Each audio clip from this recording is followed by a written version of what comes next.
Who is more possessive? No. എടാ നീ അല്ലേ ഇവൻ ഇൻസ്റ്റയിൽ ഇരുന്നിട്ട് ഭയങ്കര എന്തോ സയൻസും അതും ഇതൊക്കെ റീല് കാണുമ്പോ ഞാൻ കാണുന്ന റീൽ എന്താന്ന് പറയുമ്പോ ചന്ദനമഴ. എന്തിനാണ് നിങ്ങൾ ഏറ്റവും കൂടുതൽ അടിപിടിക്കുന്നത്?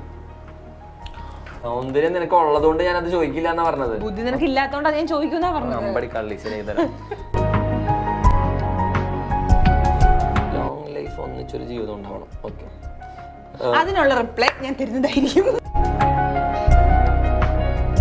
സാധാരണ നമുക്ക് ഉറക്കം വരുമ്പോൾ നമുക്ക് ബോറടിക്കുമ്പോഴൊക്കെയല്ലേ നമ്മൾ യൂട്യൂബ് ആണ്. പക്ഷെ ഗബ്രിയുടെ ഫോൺ എടുത്ത് ഗബ്രിയുടെ യൂട്യൂബ് കണ്ടാൽ ഞാൻ ഉറങ്ങും. വീട്ടുകാരെ കൺവിൻസ് ചെയ്യാൻ എനിക്ക് ഭയങ്കര പാടായിരുന്നു. ചോദിച്ചിട്ടുള്ള ഏറ്റവും കൂടുതൽ പേര് ചോദിച്ചിട്ടുള്ള ചോദ്യങ്ങൾ ഏതാന്ന് പറഞ്ഞു കൊടുക്ക്. രണ്ടാളുടെയും ഫാമിലി മീറ്റ് ചെയ്തിട്ടുണ്ടോ? തള്ളിപ്പറഞ്ഞതും പോട്ടെ, തള്ളിപ്പറഞ്ഞതും ഞാൻ സഹിക്കും. Hello guys, welcome back to my channel. അപ്പൊ നമ്മുടെ ഇന്നത്തെ വീഡിയോ എന്താന്ന് വെച്ചാൽ കാത്തിരുന്നിട്ടുള്ള വീഡിയോ ആണ്. എന്താണ് video? Question and answers, Q&A ആണ്. അപ്പൊ കുറേ നാളുകൊണ്ട് നമ്മൾ Q&A എടുക്കണമെന്ന് ഇങ്ങനെ പ്ലാൻ ചെയ്തിരുന്നു. ഒരു ദിവസം ഞങ്ങൾ ഷൂട്ടിംഗ് ചെയ്ത് സ്റ്റാർട്ട് ചെയ്തതാണ്. പക്ഷെ ഞങ്ങളുടെ ശാപം ശാപമുണ്ട്. നമുക്ക് 2-3 ടൈപ്പിലുള്ള ശാപങ്ങളുണ്ട്. ആദ്യം ഉണ്ടായിരുന്ന ഒരു ശാപം എന്തായിരുന്നു? നമ്മുടെ ഫസ്റ്റ് ഷൂട്ടിന്റെ യാമിയുടെ ഫോട്ടോഷൂട്ടിന്റെ ഒരു ശാപം ഉണ്ടായിരുന്നു. എപ്പോ ഫോട്ടോഷൂട്ട് ചെയ്താലും അതെങ്ങനെയെങ്കിലും ഫോട്ടോഷൂട്ട് പ്ലാൻ ചെയ്യും, അതെങ്ങനെയെങ്കിലും മുടങ്ങും. റീൽ ശാപം ഉണ്ടായിരുന്നു, അതും എങ്ങനെയെങ്കിലും നമ്മൾ ലാസ്റ്റ് മൊമെന്റ് എല്ലാം സെറ്റ് ചെയ്ത് ലാസ്റ്റ് മൊമെന്റിൽ നിൽക്കുന്ന സമയത്ത് അത് എങ്ങനെയെങ്കിലും ഒരുങ്ങി നമ്മള് ഇപ്പൊ ഈ മറ്റേ Q&A ഞങ്ങൾ ഒരുങ്ങി എല്ലാം സെറ്റ്, ക്യാമറയൊക്കെ ഫുൾ കഴിഞ്ഞ് ഇവിടെ വന്നിരുന്നപ്പോഴത്തേക്കും ക്യാമറയ്ക്ക് സ്പേസ് ഒക്കെ ഇല്ലാതായി, ആകെ വള്ളി വന്നായിരുന്നു. അങ്ങനെ പിന്നെ ഞങ്ങൾക്ക് അത് എടുക്കാൻ പറ്റില്ല. ഫൈനലി ലൈറ്റും ക്യാമറയും അന്തരീക്ഷവും എല്ലാം സെറ്റാക്കി നമ്മൾ റെഡി ആയിട്ട് ഇരിക്കുന്നുണ്ട്. അപ്പൊ നമുക്ക് ഇന്ന് നേരിട്ട് Q&Aയിലേക്ക് കടക്കാം. 2-3 കാര്യങ്ങൾ എടുത്ത് പറയാനുള്ളത് പറഞ്ഞോട്ടെ. നമ്മുടെ യൂട്യൂബിലും ഇൻസ്റ്റാഗ്രാമിലും ആയിട്ട് സ്റ്റോറിയിലും നമ്മുടെ കമ്മ്യൂണിറ്റി പോസ്റ്റുമായിട്ട് ഇട്ട ക്വസ്റ്റ്യൻസിൽ നിന്ന് നമ്മൾ ഇഷ്ടമുള്ള ക്വസ്റ്റ്യൻസ് എടുത്തിട്ടാണ് ഈ ഒരു Q&A ചെയ്യണത്. രണ്ടാമത്തെ കാര്യം, നമ്മളിത് ഭയങ്കര സീരിയസ് ആയിട്ടും ആർക്കെതിരെ അല്ലെങ്കിൽ മറ്റേ ഭയങ്കര കുറച്ച് കാര്യങ്ങൾ സംസാരിക്കാനുണ്ട്, ഇത് അങ്ങനത്തെ ഒന്നുമല്ല. ജസ്റ്റ് ഒരു ഫൺ ഇന്റർവ്യൂ പോലെ, ഫൺ Q&A പോലെ ആളുകൾക്ക് ചോദിക്കാനുണ്ടായിരുന്ന കാര്യങ്ങൾ നമുക്ക് അങ്ങനെ ഉത്തരം പറയാൻ താല്പര്യമുള്ള ക്വസ്റ്റ്യൻസ് എല്ലാം വെച്ചിട്ട് നമ്മളൊരു ചെറിയ Q&A ചെയ്യണം. കാരണം ഒരുപാട് പേര് ആദ്യം ഞാൻ ബിഗ് ബോസിന് ഇറങ്ങിയ സമയത്ത് ഒരു Q&Aയുടെ സാധനം ഇട്ടായിരുന്നു, അതായത് യൂട്യൂബ് ചാനൽ തുടങ്ങിയതിന് ശേഷം. അന്ന് ഞാനത് ചെയ്തില്ല എന്ന് പറഞ്ഞിട്ട് ചെതലരിച്ച് കിടക്കാണെന്നൊക്കെ പറഞ്ഞ കമന്റ് ഒക്കെ ഉണ്ടായിരുന്നു. ഇതെങ്കിലും ഈ Q&A ചെയ്യാൻ പറ്റുമോ? അവിടെ കിടന്ന് ചെതലരിക്കും. ഇപ്പൊ ഞങ്ങൾ രണ്ടുപേരും ഒരുമിച്ചിട്ടപ്പോ എല്ലാവരും വിചാരിച്ചു ഇത് ഇപ്രാവശ്യം ഇത് നടക്കും എന്നൊക്കെ വിചാരിച്ചിരുന്നായിരുന്നു. പക്ഷെ വീണ്ടും കുറെ ഡിലേ വന്നു കഴിഞ്ഞപ്പോ ഇപ്പൊ ഇന്നത്തെ വീഡിയോയുടെ ഒക്കെ കമന്റ് സെക്ഷനിലുണ്ട് ഇത് തന്നു ഞങ്ങൾ ഒഴിവാക്കാനല്ല, Q&A പ്രതീക്ഷിക്കണ്ടല്ലോ എന്നൊക്കെ പറഞ്ഞിട്ട് അങ്ങനെ കമന്റ്സ് ഉണ്ട്. അപ്പോൾ ഒരുപാട് പേര് ചോദിച്ചത് കൊണ്ടാണ് നമ്മൾ Q&A എന്ന് പറയുന്ന ഒരു സാധനത്തിലേക്ക് എത്തിയത്. അല്ലെങ്കിൽ നമുക്കൊരു ഇന്റർവ്യൂ ഒക്കെ നമ്മൾ ഒഴിഞ്ഞു മാറി നടന്നൊരു സാധനമാണ് അല്ലേ. ഒരുപാട് ഞങ്ങൾ ഇറങ്ങിയ സമയത്ത് ഞങ്ങൾ ഒരുമിച്ചുള്ള ഇന്റർവ്യൂസ് ഒക്കെ കുറെ പേര് ചോദിച്ചിട്ടുണ്ടായിരുന്നു. പക്ഷെ ഞങ്ങൾക്ക് അങ്ങനെ ഒരു ഇന്റർവ്യൂ ചെയ്യാൻ അങ്ങനെ വലിയ താല്പര്യമൊന്നും ഉണ്ടായിരുന്നില്ല. കാരണം നമ്മളെ സപ്പോസ് ഞങ്ങൾ ചെയ്യുവാണെങ്കിൽ തന്നെ നമ്മൾ എന്ത് ചെയ്യും, നല്ല പൈസ വാങ്ങിച്ചിട്ട് ചെയ്യും നമ്മൾ തീരുമാനിച്ചായിരുന്നു. ചെയ്യാൻ ഒന്നും താല്പര്യം വലുതായിട്ട് ഉണ്ടായിരുന്നില്ല. നല്ല എമൗണ്ട് കൂട്ടി പറയും, അതായത് ഇന്റർവ്യൂല വിളിക്കുന്ന സമയത്ത് ചേട്ടാ ഇത്ര രൂപ ഉണ്ടെങ്കിൽ ചെയ്യുവാണെങ്കിൽ തന്നെ നമ്മൾ അത്ര എമൗണ്ട് പറയില്ല. ഇപ്പൊ അവർക്ക് എത്ര നിർബന്ധമാണ് ചെയ്യിക്കണമെങ്കിൽ നമ്മൾ ആ പൈസ കിട്ടുകയാണെങ്കിൽ ആക്ച്വലി നമുക്ക് കുഴപ്പമില്ല. കാരണം എന്തായാലും നമ്മളെ വിൽക്കാനുള്ള മാക്സിമം. ഞാൻ ഇന്റർവ്യൂ ചെയ്തതിന്റെ ക്ഷീണം എനിക്ക് ഇതുവരെ മാറിയിട്ടില്ല. കാരണം എന്താണെന്ന് വെച്ചിട്ടുണ്ടെങ്കിൽ ഞാൻ ചെയ്ത ആദ്യത്തെ 2-3 ഇന്റർവ്യൂ എനിക്ക് എന്റെ ആഗ്രഹം കൊണ്ടോ എന്റെ എന്താ പറയാ എന്റെ തീരുമാനം കൊണ്ട് ചെയ്തതല്ല. എനിക്ക് കുറച്ച് ഫോഴ്സ്ഫുള്ളി എന്നെ ചെയ്യിപ്പിച്ചു എന്ന് വേണമെങ്കിൽ പറയാം. അങ്ങനത്തെ ഒരു ഇതിൽ പറഞ്ഞ് ചെയ്യിപ്പിച്ച ഒരു ഇന്റർവ്യൂസ് ആണ് ആദ്യത്തെ 2-3 എണ്ണം. അതിൽ തന്നെ എൻ്റെ വീട്ടിൽ വന്നിരുന്ന് ഞാൻ നല്ല രീതിയിൽ അവരെ ഇൻവൈറ്റ് ചെയ്ത് ക്ഷണിച്ച് കൊണ്ടിരുത്തിയിട്ട് അവര് ഇട്ടേണ തമ്മിലും അവരെ എനിക്കെതിരെ എടുത്ത് ഉപയോഗിച്ചിട്ടുള്ള മറ്റേ ഈ ഹോർമോൺ കാര്യങ്ങളൊക്കെ ആ ഇന്റർവ്യൂ എന്നാണ് മെയിൻ ആയിട്ട് വന്നത്. അതൊക്കെ ഞാൻ ഇറങ്ങി കഴിഞ്ഞ് കാണുന്ന സാധനം കേട്ടോ. അല്ല, ഞാൻ ഗബ്രിയോട് ചോദിച്ചു, ഗബ്രി നീ എന്താ ഇങ്ങനെ പറഞ്ഞേ? അപ്പൊ ഗബ്രി അത് നോർമൽ. അപ്പൊ ഞാൻ പറഞ്ഞു എല്ലാവർക്കും അറിയാവുന്ന കാര്യം തന്നെയാണ് ഞാൻ അന്ന് പറഞ്ഞത്. പക്ഷെ അതിനെ വളച്ചൊടിച്ച് കാണിക്കുക എന്നുള്ളതാണല്ലോ ഈ ഇന്റർവ്യൂവേഴ്സിന്റെ ഒരു മെയിൻ പരിപാടി, അല്ലെങ്കിൽ ഓൺലൈൻ ചാനലുകളുടെ.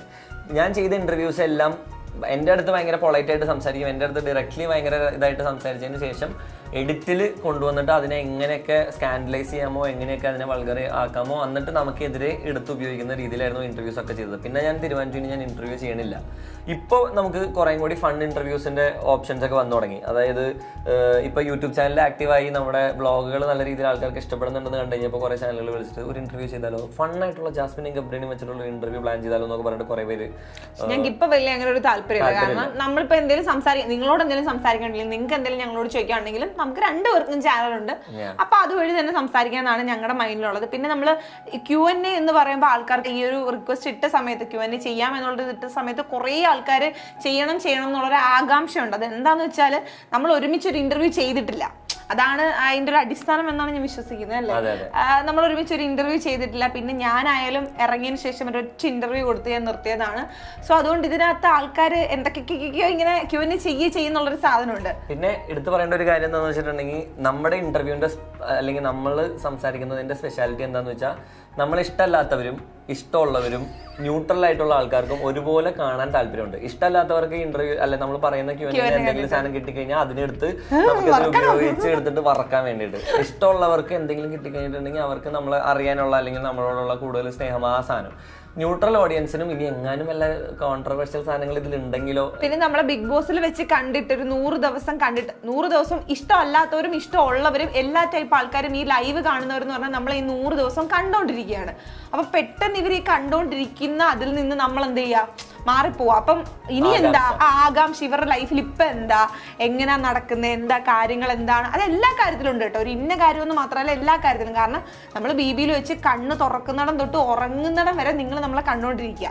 അപ്പൊ ആ ഒരു സാധനമൊക്കെ ഇതിലുണ്ട്. പിന്നെ മറ്റേ ഡിസ്ക്ലെയിമേഴ്സ് ആയിട്ട് ഞാൻ എടുത്ത് പറഞ്ഞ രണ്ടാമത്തെ കാര്യം കഴിഞ്ഞു. ഇനി മൂന്നാമത്തെ കാര്യം എന്ന് വെച്ചിട്ടുണ്ടെങ്കിൽ നിങ്ങൾ ഉദ്ദേശിക്കുന്ന ഉത്തരങ്ങൾ തന്നെ ഇതിൽ നിന്ന് കിട്ടണം എന്ന് നിർബന്ധം പിടിച്ചു.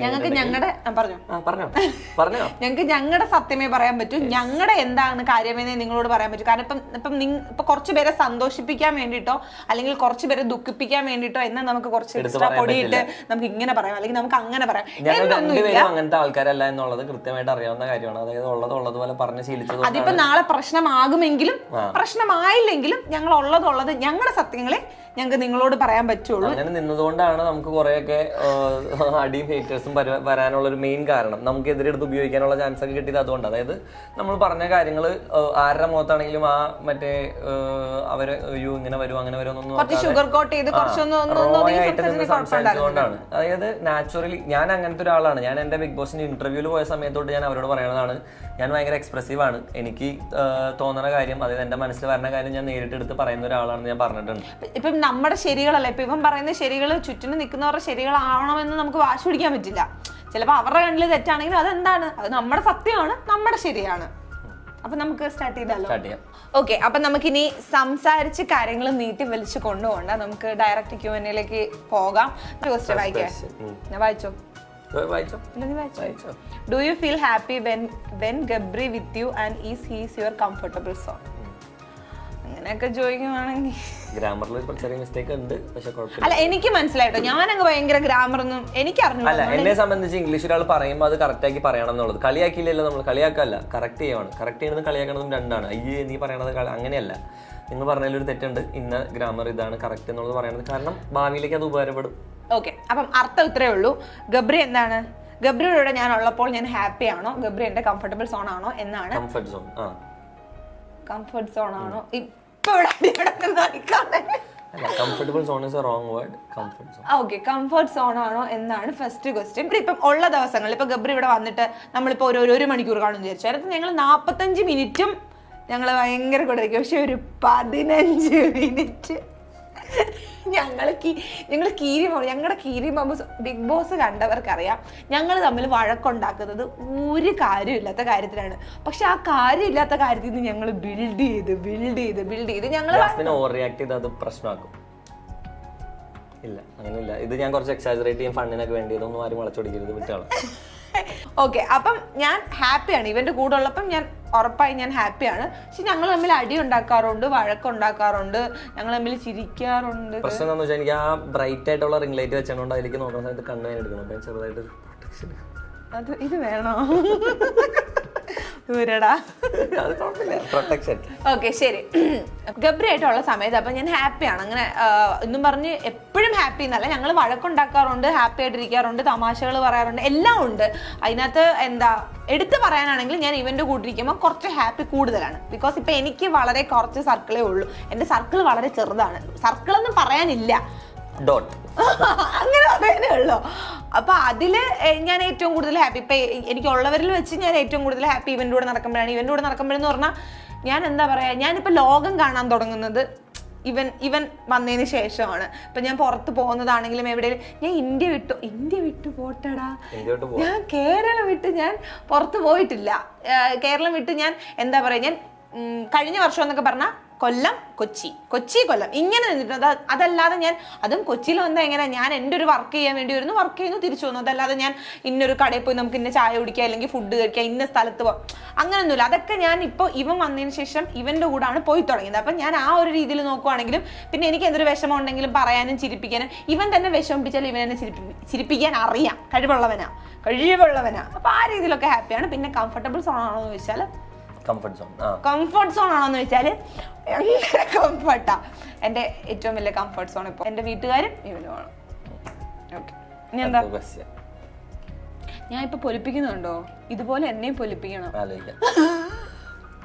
നമ്മുടെ ഏജ് ഡിഫറൻസ് പറ. അത് നമ്മുടെ ഏജ് ഡിഫറൻസ് ചോദിച്ചേക്കുക. ഞാൻ നീയും തമ്മിലുള്ള age difference. I am 27 years old and I'm turning 28 next year. മലയാളത്തിൽ പറഞ്ഞു. അടുത്ത വർഷം എനിക്ക് 28 വയസ്സാവും. എനിക്കിപ്പോ 27 വയസ്സ്. ഓക്കെ, അപ്പൊ എനിക്ക് 24 വയസ്സ് കഴിഞ്ഞ മാസം അങ്ങോട്ട് കഴിഞ്ഞിട്ടേ ഉള്ളൂ. നമ്മൾ തമ്മിൽ എത്ര വയസ്സിന്റെ ഡിഫറൻസ് ഉണ്ട്? 25, 26, 27, 3 വയസ്സിന്റെ ഡിഫറൻസ് ആണ്. ഫെബ്രുവരിയിൽ അത് 4 വയസ്സാവും. 3-4 വയസ്സിന്റെ ഡിഫറൻസ് ആണ് ഞങ്ങൾ തമ്മിലുള്ളത്. പക്ഷെ അത് നിങ്ങൾ നോക്കണ്ട, പ്രായം കൊണ്ട് ഇവനാണ് മൂത്തതെങ്കിലും ബുദ്ധി കൊണ്ട് എനിക്കാണ് മൂപ്പ് കൂടുതൽ. ഓക്കെ, അടുത്തത് നമ്മുടെ വാട്ട്സ് യുവർ ഫ്യൂച്ചർ പ്ലാൻ ആയിട്ടൊന്നും എങ്ങനെയാന്ന് വെച്ചാൽ എനിക്കറിയില്ല. പക്ഷെ എൻ്റെ അതായത് ഇൻഡിവിജ്വൽ ആയിട്ടാണ് ഞാൻ പറയണേ. എൻ്റെ ഫ്യൂച്ചർ പ്ലാൻ എന്ന് എനിക്ക് അറിഞ്ഞൂടാ. പക്ഷെ ആഗ്രഹങ്ങൾ എന്ന് പറയുന്നത് സിനിമയാണ്. നല്ല സിനിമകളുടെ ഭാഗമാവാൻ, നല്ല സിനിമകളുടെ ക്യാമറയുടെ ഫ്രണ്ടിലും ബാക്കിലൊക്കെ ആയിട്ട് വർക്ക് ചെയ്യാൻ പറ്റുക, ഒരുപാട് നല്ല നല്ല ക്യാരക്ടേഴ്സ് ചെയ്യാൻ പറ്റുക, ഒരുപാട് നല്ല കഥകളുടെ ഭാഗമാവാൻ പറ്റുക, പിന്നെ ഒരുപാട് നല്ല ആളുകളെ മീറ്റ് ചെയ്യുക, ട്രാവൽ ചെയ്യുക. This is all my future dreams. നീ കണ്ണാടി മാറ്റിക്കുകയാണ് ഇതുപോലെ. എനിക്കങ്ങനെ ഒരു ഫ്യൂച്ചർ പ്ലാൻ അല്ലെങ്കിൽ പ്രത്യേകിച്ച് ഒരു പ്ലാനിങ് ആയിട്ടൊന്നും എനിക്കില്ല കേട്ടോ. പ്രായമായിട്ടില്ല, 24 വയസ്സിലായിട്ടുള്ളൂ. അതുകൊണ്ട് മാത്രമല്ല, എനിക്ക് വർഷങ്ങൾക്ക് ഇപ്പോൾ ഒരു 2 വർഷം മുമ്പോട്ട് എനിക്ക് അങ്ങനെ ഒരു പ്രത്യേകിച്ച് പ്ലാനൊന്നുമില്ല. എങ്ങനെയാണോ എൻ്റെ ജീവിതം പോകുന്നത് അതിനനുസരിച്ച് ഞാനും പോകുന്നു. നല്ലത് വന്നാൽ നല്ലത്, മോശം വന്നാൽ നല്ലതാക്കാൻ നോക്കുന്നു. ആ ഒരു രീതിയിലുള്ള പ്ലാനിങ്ങുള്ളൂ. കാരണം ഞാൻ ഒരു പ്രായത്തിന് ശേഷം എനിക്ക് പ്ലാൻ ചെയ്താൽ ഞാൻ എന്താഗ്രഹിക്കുന്നു നടക്കാറില്ല. അപ്പോൾ പിന്നെ എനിക്ക് ഭയങ്കര വിഷമമാവും. അപ്പം ഞാൻ എക്സ്പെക്ടേഷൻസ് മാറ്റി, പ്ലാനിങ് മാറ്റി, എന്താണോ ലൈഫിൽ വരുന്നത് അത് അക്സെപ്റ്റ് ചെയ്യാൻ തുടങ്ങി. സോറി, ഞാൻ ജാട കാണിക്കാനോ ഫണ്ണായിട്ട് വെച്ചല്ല, ഞാൻ സീരിയസ്ലി വെച്ചതാണ്. എനിക്ക് ഒന്നാമത് കുറച്ച് ഫോട്ടോ സെൻസിറ്റീവ് ഐസാണ് എൻ്റെ. എനിക്ക് വെളിച്ചം ഭയങ്കര പ്രശ്നമുണ്ടോ? എനിക്ക് അതിലേക്ക് നോക്കുന്ന സമയത്ത് എൻ്റെ കണ്ണിൽ ആ ഒരു മഞ്ഞളിപ്പ് ഇങ്ങനെ ഒരു വട്ടം കണ്ണടയ്ക്കുമ്പോൾ എനിക്ക് കാണാം. ഞാൻ അതുകൊണ്ട് വെക്കണതാണ്. ഫേവറേറ്റ് ഫുഡാ? നീ പറ, നീ പറ. നിന്റെ ഫേവറേറ്റ് ഫുഡോ? ബിരിയാണി. ഉറപ്പിച്ച ഏതെങ്കിലും പറ. എടാ, അത് നീ എല്ലാം തിന്നൂടാ. ഇവനെങ്ങനെയാണെന്നറിയാമോ, ഇവന്റെ ഫേവറേറ്റ് ഫുഡ് ഇപ്പൊ ഞാൻ പറയാണ് ഇവന് സ്വീറ്റ്സ് ഇഷ്ടമല്ല എന്ന് ഞാൻ പറയുവാണെങ്കിൽ, ഇവൻ പൊതുവെ എല്ലാവരുടെ അടുത്തും ഇപ്പൊ പറഞ്ഞു നടക്കുന്നത് ഞാൻ അങ്ങനെ സ്വീറ്റ്സ് കഴിക്കാറില്ല, എനിക്ക് അങ്ങനെ സ്വീറ്റ്സ് ഇഷ്ടമുള്ള ഒരാളല്ല. എന്നാൽ ഇവനെ പോലെ സ്വീറ്റ്സ് തിന്നുന്ന ഒരു മനുഷ്യൻ എൻ്റെ ജീവിതത്തിൽ ഞാൻ കണ്ടില്ല. ഇവൻ അങ്ങനെ ഇരുന്ന് സ്വീറ്റ്സ് തിന്നും. സ്വീറ്റ്സ് കഴിച്ചിട്ടുണ്ടെങ്കിൽ പറയാം എനിക്ക് സ്വീറ്റ്സ് ഇഷ്ടമല്ല കേട്ടോ. ഇതാണ് ഇവന്റെ സ്വഭാവം. ബേസിക്കലി മധുരത്തോട് അത്ര വലിയ താല്പര്യമില്ല. കിട്ടിക്കഴിഞ്ഞാലൊന്നും അല്ല. ഗബ്രി ഇപ്പൊ ഒരു ഫുഡ് കഴിച്ചു കഴിഞ്ഞാൽ ഗബ്രി അപ്പൊ സ്വിഗ്ഗിയിൽ ചെക്ക് ചെയ്യുന്നത് എന്ത് സ്വീറ്റ് കഴിക്കാം, സ്വീറ്റ് ആയിട്ട് എന്ത് കഴിക്കാം, അത് അങ്ങനെ അതും പലതരം സാധനങ്ങൾ നമ്മൾ കേൾക്കാത്ത സാധനങ്ങളൊക്കെ ഇവൻ തപ്പി കണ്ടുപിടിക്കുന്നത്. എന്നിട്ട് ഇവൻ പറയാം എനിക്ക് സ്വീറ്റ് ഇഷ്ടമല്ലെന്ന്. അതുകൊണ്ട് എനിക്കറിഞ്ഞുകൊണ്ട് ഇവന്റെ ഫേവറേറ്റ് ഫുഡ് എനിക്ക് തോന്നുന്നു ബിരിയാണി ഇഷ്ടം, പ്രോൺസ്. ബിരിയാണി ഇഷ്ടം, പ്രോൺസ് ഇഷ്ടം. അതിൽ കൂടുതൽ ഫേവറേറ്റ് ഫുഡ് ഏതാന്ന് വെച്ചിട്ടുണ്ടെങ്കിൽ I would generally say chicken biryani. ജാസ്മിന്റെ ഫേവറേറ്റ് ഫുഡ് പഴങ്കഞ്ഞിയും അല്ലാന്ന് പറയാൻ പറ്റുമോ? പഴങ്കഞ്ഞിയും കൊഴുവ ഫ്രൈ ഉണ്ടെങ്കിലും നത്തോലി ഫ്രൈ. എന്താ നത്തോലി അല്ലല്ലോ, നിങ്ങളുടെ അവിടെ എന്താ പറയാ? ചാളേനെ മത്തി, ചാള ഫ്രൈ, അങ്ങനെ എന്തെങ്കിലുമൊക്കെ ഉണ്ടെങ്കിൽ ജാസ്മിൻ ഓക്കെയാണ്. പിന്നെ കപ്പപ്പുഴുക്ക്, ഇതൊക്കെ നാടനായിട്ട് നമ്മുടെ വീട്ടില് നമ്മൾ ടേസ്റ്റ് കേരള തനിമയോടെ കഴിക്കുന്ന സാധനങ്ങൾ എന്താണോ അതൊക്കെ എനിക്ക് ഇഷ്ടമാണ്. ഇഷ്ടമാണ്. ഓക്കെ, അടുത്തത് എനി പ്രോജക്ട് നമ്മൾ ഒരുമിച്ച് എന്തെങ്കിലും. അതൊക്കെ grammar mistake. Any project in together എന്ന് പറയുന്നത് തെറ്റാണ്. എനി പ്രോജക്ട് അത് ശരിയാക്കണമല്ലോ. പിള്ളേര് ടൈപ്പ് ചെയ്യണത് ചോദിച്ചാൽ തരാം. അത് ഷഫാന അടുത്ത പ്രാവശ്യം എഴുതുമ്പോൾ അതിന്റെ ഇടയ്ക്ക് ഇന്ന് എഴുതരുത്. ഓക്കെ. എനിക്ക് പ്രത്യേകിച്ച് ഒന്നും തോന്നുന്നില്ല കേട്ടോ. അത് ഇത് രണ്ട് തലത്തിലുള്ള ആൾക്കാരുടെ കാഴ്ചപ്പാടല്ല, വിവരമാണ്. ഇവരെ ഇംഗ്ലീഷ് കുറച്ചുകൂടെ വൃത്തിക്ക് അറിയാവുന്നതുകൊണ്ട് ഇവനിരുന്ന് പറഞ്ഞു. എനിക്ക് മനസ്സിലാവും ഒരാളെ തെറ്റ് കാണുന്ന സമയത്ത് പറഞ്ഞത് നല്ലതാണ്. എനിക്ക് പക്ഷെ ശരി ഇപ്പൊ നമ്മളിപ്പോ പറയുമ്പോൾ പറയും ഇപ്പൊ എനിക്കൊരു തെറ്റ് വന്നാൽ ഗബ്രി അത് തിരുത്തി തരാറുണ്ട്. അപ്പം വളരെ നല്ലൊരു കാര്യമാണ്. പക്ഷെ എനിക്കൊരു കാര്യം വേണ്ട, എനിക്ക് ഇതുപോലൊരു ചൊറി അറിയില്ല. ഞാൻ എന്തിനേലും ഒന്ന് പറയുമ്പോൾ ജാസ്മിൻ അത് അങ്ങനല്ല, ജാസ്മിൻ ഇത് ഇങ്ങനെ എനിക്ക് കളിച്ചു കയറും. പിന്നെ നമുക്ക് ആരെങ്കിലും നിങ്ങളെ ജീവിതത്തിൽ തിരുത്തി തരുന്നുണ്ടെങ്കിൽ അതിന്റെ അർത്ഥം അവരാണ് റിയൽ എന്ന ആൾക്കാരാണ്. കാരണം എന്താന്ന് വെച്ചാൽ നിങ്ങളോട് സ്നേഹമോ കമ്മിറ്റ്മെന്റോ ഇല്ലാത്തവർ ഒരിക്കലും നിങ്ങളെ തിരുത്തില്ല. നിങ്ങൾ എത്ര വലിയ തെറ്റ് ചെയ്ത് കഴിഞ്ഞാൽ അതായത് നിങ്ങളോട് കമ്മിറ്റ്മെന്റ് ഇല്ലാത്ത ഒരാൾക്ക് നിങ്ങൾ ഒരിക്കലും നിങ്ങൾ ചെയ്യുന്ന തെറ്റിൽ നിന്ന് നിങ്ങൾ മാറി സഞ്ചരിക്കണം എന്ന് ഒരിക്കലും ആഗ്രഹം freak about what you do next. അപ്പോൾ അങ്ങനെയുള്ളൊരു സിറ്റുവേഷനിൽ ആരെങ്കിലും നിങ്ങളെ മാറ്റി നിർത്തി അല്ലെങ്കിൽ നിങ്ങളോട് പേഴ്സണലി വന്ന് പറയണം നീ ആ ചെയ്തത് തെറ്റാണ്, അല്ലെങ്കിൽ നീ ആ പറഞ്ഞ സെന്റൻസ് അങ്ങനെയല്ല ഫ്രെയിം ചെയ്യേണ്ടതെന്ന് പറഞ്ഞു തരാണെങ്കിൽ അതിന്റെ അർത്ഥം നിങ്ങൾ ഇമ്പ്രൂവ് ചെയ്ത് അവർക്ക് കാണണം എന്നുള്ള ആഗ്രഹം കൊണ്ടാണ്. They really do care. വിട്, ടെൻഷൻ അടിക്കല്ലേ, ഒന്നുകൂടി പോയാൽ പോരെ. അപ്പോൾ നമ്മൾ ഏറ്റവും വലിയ ഇപ്പോൾ ഒരു പറ്റിയത് എന്താണെന്ന് വെച്ചാൽ നമ്മൾ ഇത്രയും നേരം ഒരു 20 മിനിറ്റ് ഒന്നുമല്ല, ഒരു 10-3/4 മണിക്കൂർ ഇരുന്ന് സംസാരിച്ചതൊന്നും ക്യാമറയിൽ ഷൂട്ടായിട്ടില്ല. എന്തൊക്കെയോ കാരണങ്ങൾ കൊണ്ട് ക്യാമറയുടെ ബാറ്ററി തീർന്ന് ഓഫായി പോയി, നമ്മളത് അറിഞ്ഞില്ല. ശാപം ഞാൻ പറഞ്ഞില്ല നേരത്തെ Q&A ശാപം. എൻ്റെ മൂഡ് മുഴുവൻ പോയി പണ്ടാറടങ്ങാനായിട്ട്. എന്തെങ്കിലും ആവട്ടെ. അപ്പോൾ എന്തുവരെ പറഞ്ഞു വന്നേ? ഓക്കെ. ക്വസ്റ്റ്യൻ എന്താണെന്ന് വെച്ചാൽ എനി പ്രോജക്ട്സ് ടുഗദർ എന്നാണ്. There is A significant project coming together. പക്ഷേ അതിൻ്റെ പ്രത്യേകത എന്താണെന്ന് വെച്ചാൽ നമുക്ക് ഓപ്പണായിട്ട് പറയാൻ പറ്റാവുന്നൊരു സിറ്റുവേഷനിൽ എത്തിയിട്ടുള്ള നമുക്ക് എന്തെങ്കിലുമൊക്കെ ആയതിനു ശേഷം മ്യൂസിക് വീഡിയോ റീലൊന്നും അല്ല. This is A significant stuff together. എന്താന്ന് ഞാൻ പറയുന്നില്ല, പക്ഷെ ദിസ് ഈസ് സംതിങ് ഗുഡ്. അപ്പോൾ അത് വന്നതിന് ശേഷം നാളെ ഇതിപ്പോ നടന്നില്ലെങ്കിൽ എന്തൊക്കെയായിരുന്നു ഇന്ന് കേൾക്കണ്ടേ. അതുകൊണ്ട് ഇൻഷാ അല്ലാ രണ്ടാളുടെയും ഫാമിലി മീറ്റ് ചെയ്തിട്ടുണ്ടോ? Absolutely yes. രണ്ടാളുടെ ഫാമിലി തമ്മിൽ മീറ്റ് ചെയ്തിട്ടില്ല. അതായത് ഫാമിലി രണ്ടുപേരും ഒരുമിച്ച് വരേണ്ട സിറ്റുവേഷൻ വന്നിട്ടില്ല. സിറ്റുവേഷൻ പക്ഷെ ഞാൻ ഇവന്റെ ഫാമിലിയും ഇവൻ എന്റെ ഫാമിലിയും മീറ്റ് ചെയ്തിട്ടുണ്ട്. കാരണം ഞാൻ ഇവന്റെ വീട്ടിൽ പോയിട്ടുണ്ട്, ഇവരുടെ ജിമ്മിന്റെ വീഡിയോയ്ക്ക് വേണ്ടി പോയിട്ടുണ്ട്. അതല്ലാതെ ഇവരുടെ വീട്ടിൽ ഞാൻ പോയി ഫുഡ് കഴിച്ചിട്ടുണ്ട്. ഇവന്റെ മമ്മി എനിക്ക് ഫുഡ് ഉണ്ടാക്കി തന്നിട്ടുണ്ട്. അതുപോലെ തന്നെ ഇവൻ എന്റെ ഫാമിലിനെ ഞാൻ പല ഒക്കേഷൻസിൽ വെച്ച് കണ്ടിട്ടുണ്ട്. ഞാൻ ചെന്നൈയിൽ വെച്ച് കണ്ടിട്ടുണ്ട്. ബിഗ് ബോസിൽ ഞാൻ മറ്റേ ഫിനാലേക്ക് ചെന്ന സമയത്ത് I had breakfast with your father and your brother. പിന്നെ തിരിച്ചു വന്നതിന് ശേഷമാണെങ്കിലും I met a family once. അതായത് ഈ ഫ്ലാറ്റിന്റെ പാലുകാച്ചലിന്റെ അന്ന് ഇവളുടെ ഫുൾ ഫാമിലി ഉണ്ടായിരുന്നു. പക്ഷെ അത് ആൾക്കാർ ഇത് ചോദിക്കുന്നത് എന്താ അറിയാമോ, ആൾക്കാർക്ക് ഇതിപ്പം മീറ്റ് ചെയ്തിട്ടുണ്ട്. ഇപ്പൊ നമുക്ക് ഇത് റിലേറ്റ് ചെയ്തേക്കുന്ന 3-4 ക്വസ്റ്റ്യൻസ് കൂടെ വെച്ച് തന്നെ ആൻസർ പറയാം കേട്ടോ. കാരണം അതല്ലെങ്കിൽ പിന്നെ ഇങ്ങനത്തെ ക്വസ്റ്റ്യൻസ് തന്നെ റിപ്പീറ്റേഷൻ വരും. ചോദിച്ചിട്ടുള്ള ഏറ്റവും കൂടുതൽ പേര് ചോദിച്ചിട്ടുള്ള ചോദ്യങ്ങൾ ഏതാന്ന് പറഞ്ഞു കൊടുക്കും. അതിലേക്ക് നമുക്ക് കടക്കാം. അത് വലിയ രസം നമുക്ക് പറയാനുണ്ടെന്നൊക്കെ. ഇതെന്താ അറിയോ, ഫാമിലി മീറ്റ് ചെയ്തിട്ടുണ്ടോന്ന് ചോദിച്ചിട്ടുണ്ട്. പിന്നെ അതേപോലെ തന്നെ എന്തുകൊണ്ടാണ് ജാസ്മിൻ അല്ലെങ്കിൽ ഗബ്രി ജാസ്മിന്റെ ഫാമിലിയെ കാണാത്തത്, അല്ലെങ്കിൽ ഞാൻ എന്താണ് ഗബ്രിയുടെ ഫാമിലിയെ പരിചയപ്പെടാത്തത്. കുറെ പേരുണ്ടാക്കിയാണ് നറേറ്റീവ് എന്താന്ന് വെച്ചാൽ ജാസ്മിന്റെ ഫാമിലി എന്നെ കണ്ടാൽ കൊല്ലാൻ നിൽക്കുകയാണ്, എന്റെ ഫാമിലി ജാസ്മിനെ കണ്ടാൽ അടിച്ചോടിക്കാൻ നിൽക്കുകയാണ്. അതെന്താ അറിയോ, മെയിൻ ഒന്ന് ഇവര് കുത്താൻ വേണ്ടി അല്ലെങ്കിൽ ഇന്നത് പോലെ സ്പ്രെഡ് ചെയ്യാമെന്നും പറയുന്ന ടീമുകളുണ്ട്. അപ്പം കുറെ ആൾക്കാർക്കെന്ന് പറഞ്ഞാല് എന്താണ് ഏതാണെന്ന് അറിയില്ല. അതിപ്പം നമുക്ക് എന്താ എല്ലാ വീഡിയോസും നമ്മൾ ചെയ്യുന്ന ആൾക്കാരല്ല. ഈവൻ എന്റെ ഫാമിലിയെ കണ്ട വീഡിയോ എന്ന് പറഞ്ഞാല് വീഡിയോ അല്ല, സാഹചര്യം എന്താന്ന് വെച്ചാല് ഈ വീടിന്റെ ഫ്ലാറ്റിന്റെ പാലുകാച്ചലിനാണ്. ഈ ഫ്ലാറ്റിന്റെ തലേ ദിവസം ഓണർ വിളിച്ച് പറയാണ് ശരി ഇന്ന് കയറിക്കോ എന്ന് ഉള്ള രീതിയിൽ പറയാണ്. എന്ന് പറഞ്ഞാൽ അന്ന് തന്നെ വൈകിട്ട് ഇവിടെ സെറ്റ് എന്നുള്ള രീതിയിൽ പറഞ്ഞപ്പോ ഞങ്ങൾ അന്ന് തന്നെ ബാഗും അതും ഇതും എല്ലാം പാക്ക് ചെയ്ത് ഓടി നടന്ന് അത് പ്രാന്തരത്തെ നമ്മൾ ഷോപ്പ് ചെയ്യണേ എന്ന് പറഞ്ഞാൽ എല്ലാം വാങ്ങിക്കണം. ഒരു വീട്ടിലേക്ക് വേണ്ടിയിട്ടുള്ള ഉപ്പ് തൊട്ട് കർപ്പൂരം വരെ, അല്ലെങ്കിൽ എല്ലാം മാറ്റ്, ബെഡ്ഷീറ്റ്, തലയണ, അത് ഇത് എല്ലാ സാധനങ്ങളും, പാത്രങ്ങള്, എല്ലാ സാധനങ്ങളും നമ്മൾ പോയി വാങ്ങിയിട്ടുണ്ടായിരുന്ന ഒരു ദിവസമായിരുന്നു അന്ന് തന്നെ വൈകിട്ട് തന്നെ. എന്ന് പറഞ്ഞാൽ വൈകിട്ട് ഇത് ഓക്കെ ആയില്ലേ, ഫ്ലാറ്റ് ഓക്കെ ആയപ്പോ അന്ന് തന്നെ ഞാൻ വീട്ടിൽ വിളിച്ചിട്ട് പറഞ്ഞു, വീട്ടിൽ വിളിച്ചിട്ട് ഞാൻ പറഞ്ഞു വെള്ളമില്ല പറഞ്ഞോ. വീട്ടിൽ വിളിച്ചിട്ട് ഞാൻ പറഞ്ഞു, ഉമ്മ ഇതേപോലെ എനിക്ക് ഫ്ലാറ്റ് ഓക്കെ ആയിട്ടുണ്ട്, അത്ത ഇതേപോലെ ഫ്ലാറ്റ് ഓക്കെ ആയിട്ടുണ്ട്, വൈകിട്ട് എൻഡിങ്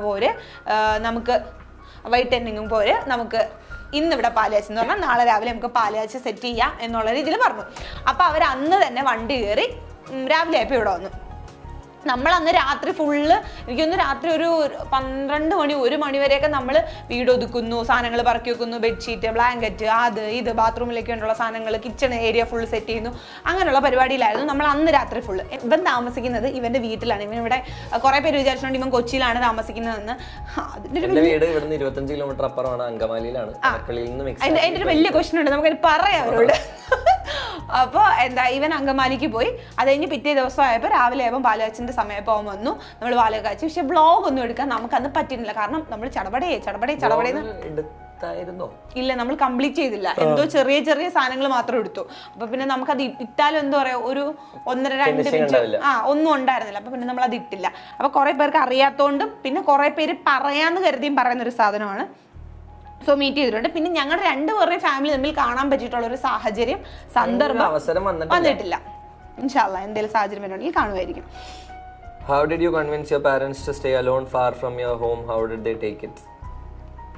വീട്ടുകാരെ കൺവിൻസ് ചെയ്യാൻ എനിക്ക് ഭയങ്കര പാടായിരുന്നു. ഭയങ്കര പാടെന്ന് പറഞ്ഞാൽ ആദ്യമൊക്കെ അവര് ഇതിന്റെ ഒരു 1/2 മണിക്കൂർ ഇരുന്നിട്ടുള്ള പ്രസംഗം കഴിഞ്ഞതാ. പക്ഷെ അത് ഞാൻ ഒന്നുകൂടി പറയണമെന്നുള്ളൂ. പറഞ്ഞു റെക്കോർഡായില്ല ഗൈസ്. എനിക്ക് ഇങ്ങനെ ഒരു പ്രശ്നമുണ്ട്, പറഞ്ഞു തന്നെ വീണ്ടും പറയാൻ പറ്റില്ല. നാച്ചുറലി വരില്ല, അതായത് നമുക്ക് ആ ഫ്ലോയില് കറക്റ്റ് ആയിട്ടുള്ള രീതിയിൽ വരില്ല. ഇപ്പൊ ഞാൻ ഈ സാധനം മനസ്സിൽ നിന്ന് കളഞ്ഞിട്ട് പറയാനിരുന്നതാ, ഈ കാലിന് വീണ്ടും. ഓക്കെ, അപ്പം എന്റെ വീട്ടുകാരെ കൺവിൻസ് ചെയ്യാൻ വേണ്ടിയിട്ട് അത്യാവശ്യം എനിക്ക് നല്ല രീതിയിൽ പാടായിരുന്നു. കാരണം ഞാൻ പ്രതീക്ഷിച്ചത്ര പാടല്ലായിരുന്നു, പക്ഷെ ഞാൻ പ്രതീക്ഷിച്ചത്ര പാടല്ലായിരുന്നു. അതിന് എന്നെ ഹെൽപ്പ് ചെയ്തത് ഉറപ്പായും ബിഗ് ബോസ് ആണ്. കാരണം 3 മാസം ഞാൻ അവിടെ പോയി. രഘുചേട്ടൻ ആരാന്ന് വെച്ചാൽ ബിഗ് ബോസിന്റെ വോയിസ് കൺഫ്യൂഷൻ റൂമിലേക്ക് വരും എന്ന് പറയില്ല, ആ വോയിസ് കൊടുക്കുന്ന മനുഷ്യനാണ് രഘുചേട്ടൻ കേട്ടോ. അപ്പൊ അപ്പം ആ 3 മാസം ഞാൻ അവിടെ സർവൈവ് ചെയ്തോണ്ട് അവർക്കൊരു ഇതുണ്ട്, എന്ത് സർവൈവ് ചെയ്തോളും എന്നുള്ളൊരു സാധനം ഉള്ളതുകൊണ്ട് ഞാൻ പ്രതീക്ഷിച്ച അത്ര അടിയും ബഹളവും വഴക്കും ഒന്നും അല്ലെങ്കിൽ അത്രയും പ്രശ്നമൊന്നും അവർക്ക് വന്നില്ല. എന്നാലും അവർക്ക് പ്രശ്നം ഉണ്ടായിരുന്നു. പ്രശ്നം എന്താന്ന് വെച്ചാല് കുറെ ആൾക്കാർ പറയുന്ന എനിക്ക് അങ്ങനെയൊന്നും അല്ല സംഭവം. എന്റെ വീട്ടുകാർക്ക് എന്നെ വിട്ട് നിൽക്കാൻ ഭയങ്കര ബുദ്ധിമുട്ടാണ്. എനിക്ക് അങ്ങനെയായിരുന്നു എന്ന് പറഞ്ഞാൽ ഈ പറഞ്ഞതൊക്കെ നമ്മുടെ ഈ പാലുകാച്ചലിന്റെ വ്ളോഗ് നമ്മൾ ഇട്ടിട്ടുണ്ടായിരുന്നില്ലല്ലോ. എന്തെങ്കിലും ഒരു ചെറിയ ക്ലിപ്പ് ഉണ്ടെങ്കിൽ ഞാൻ എവിടെയെങ്കിലും കൊടുക്കാം കേട്ടോ. എൻ്റെ കയ്യിലുണ്ടെങ്കിൽ, ഞാൻ ഫോൺ മാറിയപ്പോൾ പോയോന്ന് എനിക്കറിയില്ല, എന്തെങ്കിലും ക്ലിപ്പ് ഉണ്ടെങ്കിൽ ഞാൻ ഇവിടെ കൊടുത്തേക്കാം. അപ്പം ആ ഒരു സമയത്ത് ഈ വ്ളോഗും കാണുന്നില്ല, ജാസ്മിൻ കൊച്ചിയിലേക്ക് മാറിയെന്ന് കണ്ടപ്പോഴത്തേക്ക് ആൾക്കാർ പടിയടച്ച്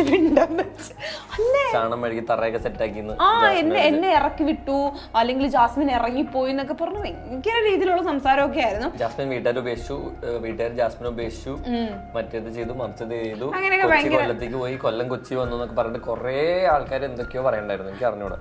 അപ്പം കണ്ണാടി പോരടാ. അപ്പൊ അങ്ങനെ കുറെ പേര് പറയുന്നുണ്ടായിരുന്നു.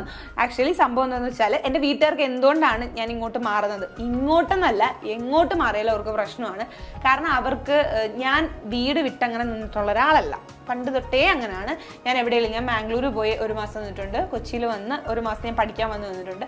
ഇതൊന്നും എനിക്ക് കംപ്ലീറ്റ് ചെയ്യാൻ പറ്റില്ല. കാരണം ഒരു കാരണം എന്താണെന്ന് വെച്ചാൽ എനിക്ക് എൻ്റെ വീട്ടുകാരെ വിട്ട് നിൽക്കാൻ പറ്റത്തില്ല. എനിക്ക് ഉമ്മാരെ ഇച്ചിരി ചോറ്, ഉമ്മാരെ ഇച്ചിരി കറി, ഉമ്മാരെ മീൻകറിയോ പുളിമുളകോ എന്താണെന്ന് വെച്ചാൽ എനിക്ക് അത് ഇത്തിരി കഴിക്കണം. അല്ലാതെ എനിക്ക് ഒരു തരത്തിലുള്ള മനസ്സമാധാനവും സന്തോഷവും കിട്ടാറില്ല.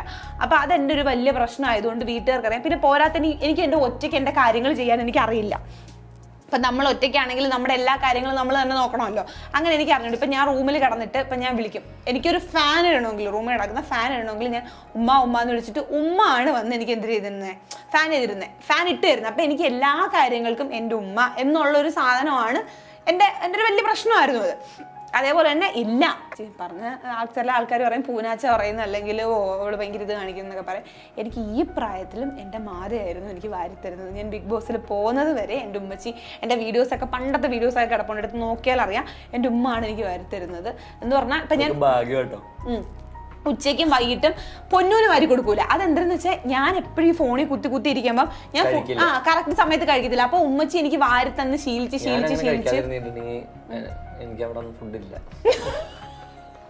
അപ്പൊ ഞാൻ ഇങ്ങനെ കഴിക്കാതെ ശീലിച്ചു. അപ്പൊ ഉമ്മാക്കാണെങ്കിൽ എന്തില്ലേലും കുഴപ്പമില്ല, ഫുഡ് മക്കൾ കഴിച്ചിരിക്കണം. ഇപ്പൊ എന്റെ ഉമ്മ ഞാൻ അങ്ങനെ ഒരു സാധനമേ ഇല്ലടാ, വേണ്ടെങ്കിൽ വേണ്ട, അത് എന്റെ അടുത്തും പറയും വേണേ ഇന്നൊക്കെ പറയും, എന്തൊക്കെ പറഞ്ഞാലും എന്റെ അടുത്ത് 3 ദിവസം പട്ടിണി കിടന്നാലും കുഴപ്പമില്ല, അവർക്ക് അങ്ങനെ പ്രശ്നമൊന്നുമില്ല. എന്റെ അടുത്ത് പറഞ്ഞാലും എനിക്ക് വാരത്തരും. ഞാൻ എന്റെ ഉമ്മാക്കെന്ന് പറഞ്ഞാൽ ഞാൻ ഇപ്പൊ ഇരിക്കുന്ന ഇതില്ലേ, ഇത് എന്റെ ഉമ്മാക്ക് എന്റെ കൊച്ചു ഉണങ്ങി എങ്ങനെയും വയറുറക്കടാ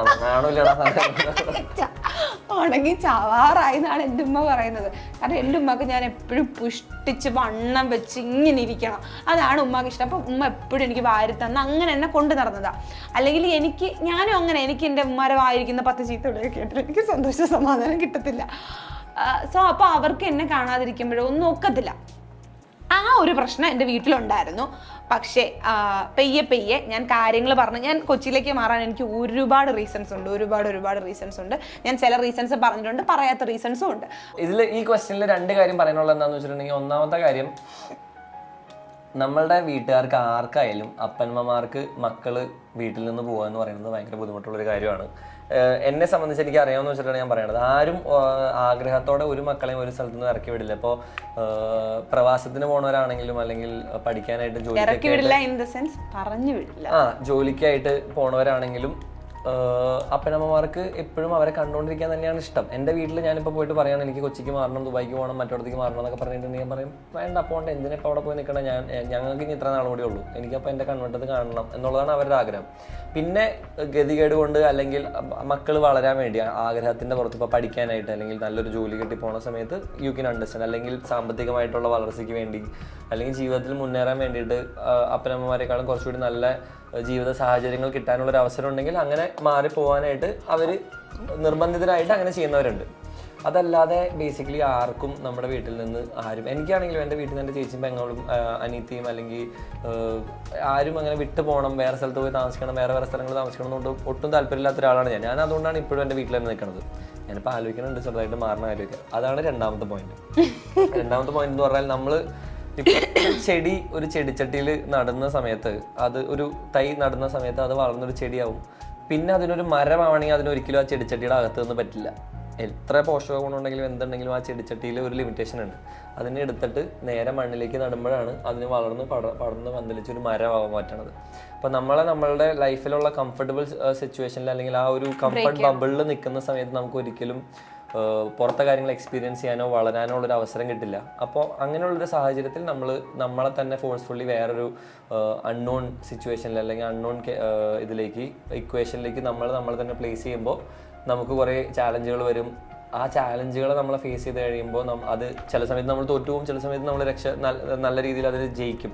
തോക്കുന്ന സമയത്ത് നമുക്ക് എക്സ്പീരിയൻസ് വരും എങ്ങനെ ചെയ്യരുത് എന്നുള്ളത്. ജയിക്കുന്ന സമയത്ത് നമുക്ക് മനസ്സിലാവും എങ്ങനെ ചെയ്യണം എന്നുള്ളത്. അപ്പോൾ ആ ഒരു കാര്യത്തിന് എപ്പോഴും ഒറ്റയ്ക്ക് താമസിക്കുന്നത് അല്ലെങ്കിൽ അതൊരു ബിഗ് സ്റ്റെപ്പാണ്. നമ്മൾ പ്രത്യേകിച്ച് ജാസ്മിനിലെ എനിക്ക് എടുത്ത് പറയാനുള്ളൊരു കാര്യം, ജാസ്മിനെ പോലെ ഉള്ള ഒരാൾ ജീവിതത്തിൽ ഒരിക്കൽ പോലും വീട്ടിൽ നിന്ന് അധികം മാറി നിൽക്കാത്ത ഒരാൾ, എനിക്ക് തോന്നുന്നു ബിഗ് ബോസിലായിരിക്കും ചിലപ്പോൾ നീ ലൈഫിൽ ഏറ്റവും കൂടുതൽ വീട്ടിൽ നിന്ന് മാറി നിന്നിട്ടുള്ളത്. 100 days ഞാൻ നിന്നുണ്ട്. ഞാൻ ഓൾമോസ്റ്റ് 100 days 3 months ഒക്കെ ഞാൻ വീട്ടിൽ നിന്ന് മാറി നിന്നുണ്ട്, 3-4 months ഒക്കെ. അപ്പോൾ അങ്ങനത്തെ സിറ്റുവേഷനിൽ വളർന്നു വന്ന ഒരാൾ പെട്ടെന്ന് സ്വന്തം വീട്ടിൽ നിന്ന് പോവാതും, ഇവളെ ഇപ്പോഴും ഇവളുടെ ഉപ്പയമ്മയെ നോക്കണത് മറ്റേ 10 വയസ്സായ കൊച്ചിന്റെ പോലെയാണ്. അതാണ് ഏറ്റവും എന്റെ അത്ത എനിക്ക് +2 പഠിക്കുന്ന സമയത്ത് ഞാൻ അത്താരത്ത് പറഞ്ഞ അത്ത എനിക്ക് വെള്ളം കുടിക്കാൻ ഒരു കുപ്പി മേടിച്ചിട്ടുണ്ടല്ലോ. +2 പഠിക്കുന്ന സമയത്ത് അന്നത്തെ എനിക്ക് മേടിച്ചിട്ടുള്ള കുപ്പിയാണ് അപ്പൊ അതാ ഞാൻ പറഞ്ഞത്, ഇവളുടെ പാരന്റ്സ് ഇവളെ ഇപ്പോഴും ഇവളുടെ അനിയനാണെങ്കിലും ഇവളെ കൺസിഡർ ചെയ്യണത് ചേച്ചിയുടെ പോലെയല്ല, അവളുടെ അനിയത്തിയുടെ പോലെയാണ്.